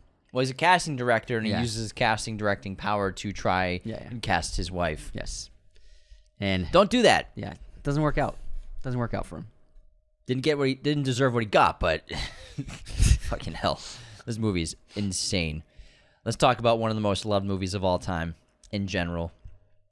At number 21, we have Saving Private Ryan from Steven Spielberg. It's the first time we've talked about Steve. Not the last time. Came out in 1998. An absolutely tragic, exceptional masterpiece of filmmaking of World War II, of a group of U.S. soldiers who have to go behind enemy lines to retrieve a paratrooper whose brothers have all been killed in action, and he's being sent home to go back to his family to preserve his line and go back home to his loving mother. So his mom doesn't have to suffer another loss. Yeah, so James Ryan, played by Matt Damon, eventually decides that he's going to stay and be with the brothers that he's got left and continue fighting. Yeah. It's a triumph in filmmaking. One of the most insane first 25 minutes of a movie ever made. Maybe the best opening scene ever. But just a juggernaut in cinema. Saving Private Ryan. Well-deserved Oscar win for Spielberg. All right, next up, before we get into our top 20, we're at the 20, let's just quickly go through this list I made of 90s movies you didn't know existed. Take it away. Now, these are 4 movies that have big stars in them, but I didn't even know about them. First up, we have Cool World, which came out in 1992. This stars Brad Pitt, and it's basically a Who Framed Roger Rabbit's ripoff. And Gabriel Byrne plays an animator in the real world who somehow gets put into a cartoon world. And inside of that cartoon world, he's the only live-action person, aside from Brad Pitt, who's been there for 10 years. And he's like this detective, and he basically gives Gabriel Byrne's character the rules and the rundown of this animated world. And this is a world where one of the laws is animated characters can't have sex with live-action people. Of course, something like that happens, which creates Kim Basinger's character, who is this former cartoon, now turned live-action person who wants to be real. But it's a really weird movie. I never even heard of it. The trailer and the footage looks so odd. Brad Pitt's super young in it, 1992. It's clearly like Roger Rabbit did so well, so they were probably looking for something to build off of that momentum, the studio. It's a bizarre movie. It's very strange. It's weird. And it's like crazy to see Brad Pitt in something like this. But, I mean, he was young. So, Cool World, 1992. Never heard of it. Then we have Cool as Ice. Cool was very in title. 1991, starring Vanilla Ice. I remember this. He plays Johnny, a rebellious rapper whose ice-cold heart thaws when he sets his eyes on Kristen Minter. They couldn't be more different. She's a straight-A student whose biggest thrills come from horseback riding. He's a moody misfit who tears up the street with his yellow motorcycle. It won't be easy to win her heart, especially with Kristen's athletic ex-boyfriend blocking the way. But when her dad gets in trouble with gangsters, Johnny proves his worth. Vanilla Ice. Cool as Ice. Here's a really weird movie, Milk Money, which came out in 1994, starring Melanie Griffith and Ed Harris. It's about 3 young boys who pay a call girl to flash them, and that call girl ends up falling in love with one of their fathers, played by Ed Harris. This movie earned $45 billion at the box office. $45 billion, wow. $45 million. Big hit. And James Cameron doesn't even come close. And then finally, The Avengers, which is a movie I've heard of, but I'm not sure many people have. The Avengers in 1998, starring Ralph Fiennes and Uma Thurman, which is based off of a graphic novel, I think, or a novel. And it stars the two actors as charismatic evil genius named Sir August Winter, played by Sean Connery, discovers a way to harness the weather and utilize it as a weapon against London and the world at large. The posh and drawl combo of secret agents John Steed, played by Ralph Fiennes, and Emma Peel, played by Uma Thurman, are on the case. But then Peel is implicated in the sabotage of government scientific experiment. Steed and Peel try to clear her name while also trying to stop Winter for good. I've seen a trailer for this, and it looks ridiculous. Damn. Yeah. The Avengers, 1998. Thanks for bringing those up. That's some interesting stuff. The Brad Pitt one's insane. That is a ridiculous-looking movie. All right, let's get back into our list. We have 20 movies left. Let's go at number 20. We have from the great Peter Weir and Jim Carrey. In 1998, we have The Truman Show, which we all know and love. I don't know anyone that does not absolutely adore this film. It's one of the most beloved films of all time. It's an 8.2 on IMDb with over 1.2 million ratings. And it's just a sensational piece of directing and screenwriting and acting. Jim Carrey, the most snubbed actor maybe in history for not getting a nomination for this or Eternal Sunshine of the Spotless Mind, 2 insanely deserved awards. He could have won Oscars for both those films. But The Truman Show is really a special performance. I don't think anyone past, present, or future actors could have done what he did with this movie. It's that unique of a role, and he's that special special of an actor and that talented, because he got to utilize everything in his bag of skills in this film. The physical comedy, the great sarcasm, the naivety, the innocence he can bring to a character, and the relatability as well. And Truman is just this incredible spectacle of something that doesn't seem so far off. That is sort of related to our real world of someone who grew up on a TV show that had no idea about it and the whole world's watching. Absolutely incredible film. Yes, I think everyone just fucking adores this movie.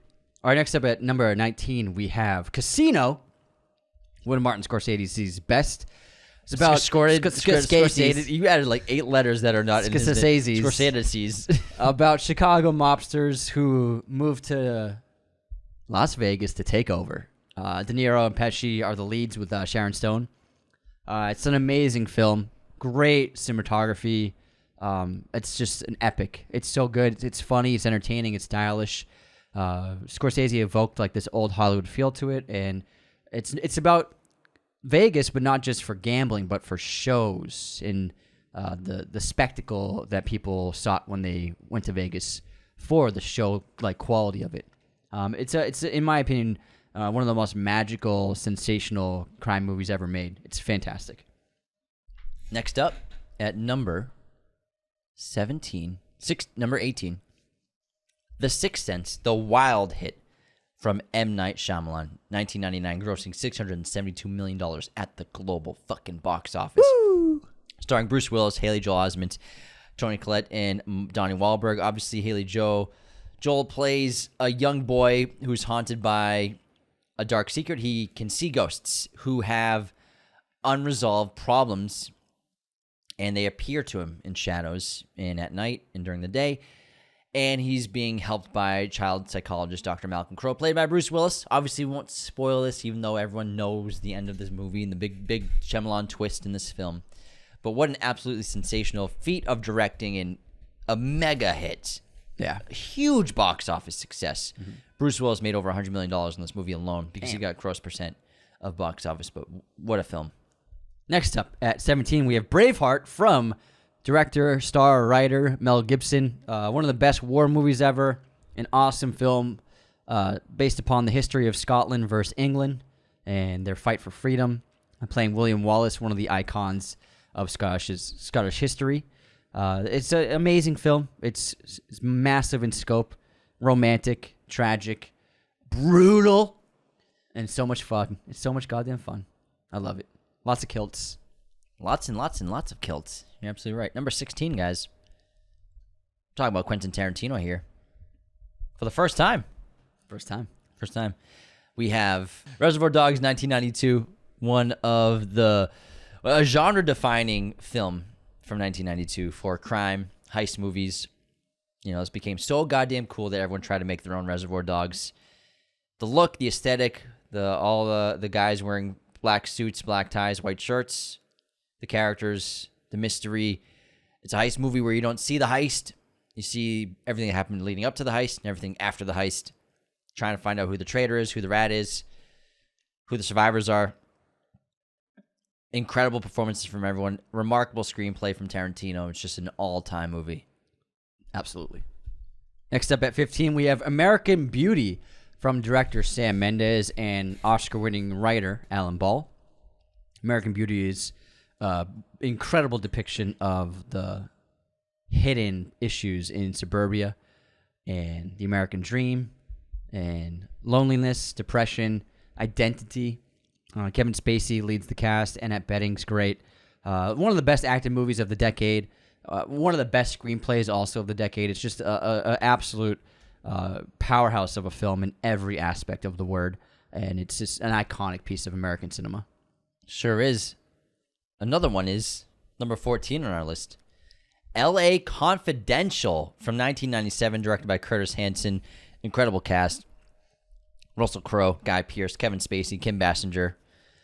A great classic throwback noir mystery set in Los Angeles. You have everything you need in a mystery film. 1950s Los Angeles.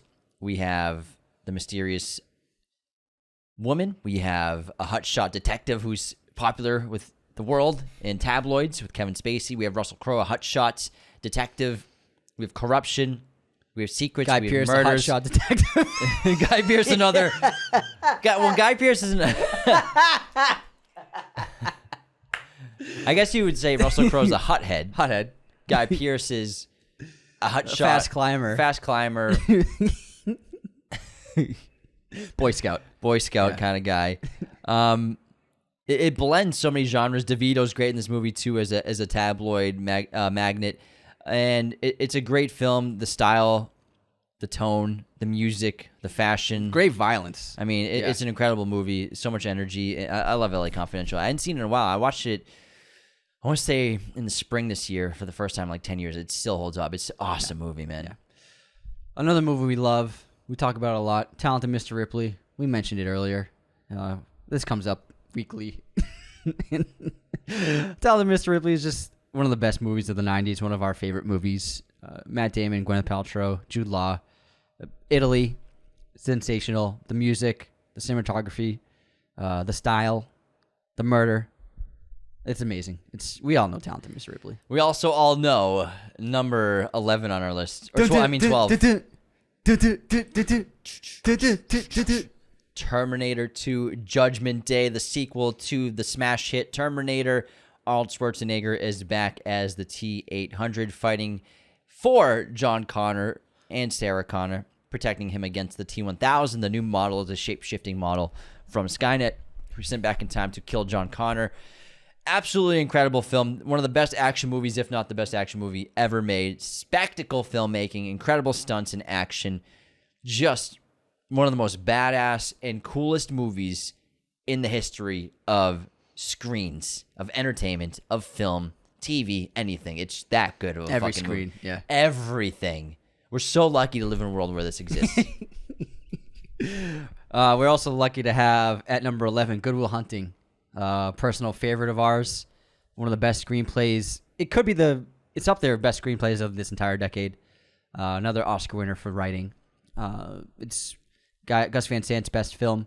Matt Damon, Ben Affleck, and the rest of the cast are sensational. One of the most touching, thought-provoking, emotional, powerful films of all time. And funny, too. Very, very funny. At number 10, we have maybe the best debut film of all time from a director. It's up there. Citizen Kane and films like that. Frank Darabont's The Shawshank Redemption, based on the novella from Stephen King. You know, we've done an episode on this. We did a great episode on it. This is the number one movie on the IMDb user rating list. It's a 9.3. It's the most loved movie, technically, of all time by users. Morgan Freeman, Tim Robbins. It's a special, special film. It's lightning in a bottle. This, I think, is an example of the peak of cinema, what you can do with storytelling with movies. It's a transformative story from incredible directing and acting in a screenplay that just rocks you. And Deakins. Roger Deakins cinematography. This is what movies can be. And we'll never, ever, I think, get a movie like Shawshank again. No way. It's that unique and special of a movie. It's a gift. It's a gift from the gods. You know what else is a gift? What? Heat. Yeah. At number 9, Michael Mann's Heat, the greatest cops and robbers movie. Maybe the greatest action movie. It's so fucking cool. It's so good. It's epic. Characters are great. Their screenplay is awesome. Downtown LA shootout is just, there's nothing like it. It's just Michael Mann just being the fucking man. I think T2 is a better action movie than Heat. There's more action, I guess. I guess, yeah, there's more action, but it's tough. I mean, Heat has some great sequences, man. The opening heist, the truck heist, and everything like that. Incredible movie. They're both awesome. I don't want to pit them against each other. I don't want to. I don't want to either. I don't want to put them against each other. They're just both great. I love them all. Number 8 on our list. Everything. We're in just all-time films right now. Number 8 on our list, we have the Best Picture-winning film from Steven Spielberg in 1993, technically 94. We have Schindler's List, based on a true story of German businessman Oskar Schindler, played by Liam Neeson, who arrives in Krakow in 1939 during World War II, where he has a factory that... Was he Polish or was he German? I think he was Polish. Schindler? Yeah. He's a I thought he was German. Oh, maybe he was German. Yeah. I'm pretty Sorry, sure I'm not sure. Sorry, go ahead. I'm pretty sure he's German Let me because just double check. he was a German factory owner, right? He was a German industrialist. You're Yeah, right. German Correct. industrialist. Yeah. Has a factory, and he's trying not to be killed by Nazis himself. But not that he's looking at it as a way to make money. Yeah, a way to make money, but also out of fear. You don't want to say the wrong thing around Nazis. Oh, sure, yeah. And out of empathy for what he sees going on in the concentration camps, he employs the Jews from the camp in his factory and saves over 1,000 of them. He's able to make 1,000 lives saved from this camp before it's taken over and saved by Allied forces. And it's a powerful movie. This is a special film. It's a tough watch, as most World War II movies are, especially concentration camp films. And Liam Neeson's incredible. Ray Fiennes is terrifying. Ben Kingsley's sensational. It's just a remarkable film. I think Steven Spielberg put everything he could into this movie, and it was an important movie for him, and it was an important movie for the world to see. And we actually replicated his life of making Schindler's List and then Jurassic Park right after it, because we got Jurassic Park at number 7. Yep. An iconic landmark film. It's one of the greatest Hollywood blockbusters ever made. He brought the spectacle, the visual effects that nobody had ever seen before. He brought dinosaurs to life in a way that nobody thought possible. It's an all-time movie. John Williams' score. Just a really great script with characters that we all love still to this day. And it's such a strong movie that the franchise is still kicking with $1 billion a movie. It's still going. And it's a great story by Michael Crichton, based on his novel, and he adapted the screenplay. It's really a special film in cinema. Spielberg made them both in 1993. Back to back. Insane. Yeah. Editing Jurassic Park, filming Schindler's List backwards. No, he was editing Schindler's List while he was making Jurassic Park. He was editing Space. I think. I'm pretty sure. No, yeah, you're right. I'm right. He made Schindler's first. Because Jurassic Jurassic he filmed first. That was a long edit, post-production process. Okay, yeah. He was editing Jurassic while filming Schindler's. Yeah, you're right. Yeah, you were right. He also, with Schindler's List, didn't storyboard and didn't make shot lists. Well, he improvised everything on the spot when they got to set and locations, and he didn't want anything planned out. Mm-hmm. He did it all on the spot. It's incredible. All right, we are just talking about some all-time movies right now, and we are talking about an incredible one. I think we're in a top 10 IMDb movie right here with 7. Came out in 1995. On IMDb, this film is an 8.6 with 1.8 million ratings. Whoa, shit! And that puts it at number... My shit's not 9? loading. Hold on. I can pull number up. 20. Number 20. All-time user rating list. 7's the greatest serial killer movie of all time, up there with Silence of the Lambs, maybe, back and forth, up for debates. Incredible film from Fincher. Huge hit, $320 million at the box office. Obviously, we have Brad Pitt, Morgan Freeman, Kevin Spacey, Gwyneth Paltrow leading out this cast. Sensational mystery. Horrifically terrifying, despite not really seeing murder done on screen, really, except for one. And it's so disturbing and so well designed and crafted. Every detail in this movie makes sense. It's done with such purpose. I love this movie so much. Howard Shore's music is also sensational. But I think Fincher made the best maybe sophomore movie ever from a director. How do you... Oh, yeah, I mean... You go from Alien 3 Pulp to Fiction and this. 7 are up there. You make this for your second feature. That's insane talent and insane skill. It's just incredible storytelling, but this movie's magnificent. It's still, really I think, his best movie still. I think it's the best thing he's done. Yeah, it's up there. That and Fight Club, At number 5, we have a game changer for cinema. Something that shattered our imaginations and blew our minds, while it also freed our minds. At number 5, we have The Matrix from the Wachowskis. Keanu Reeves, Lawrence Fishburne. Amazing movie. It's one of my favorites, one of my most rewatched. It's fantastic. Nothing like it. Changed the game forever.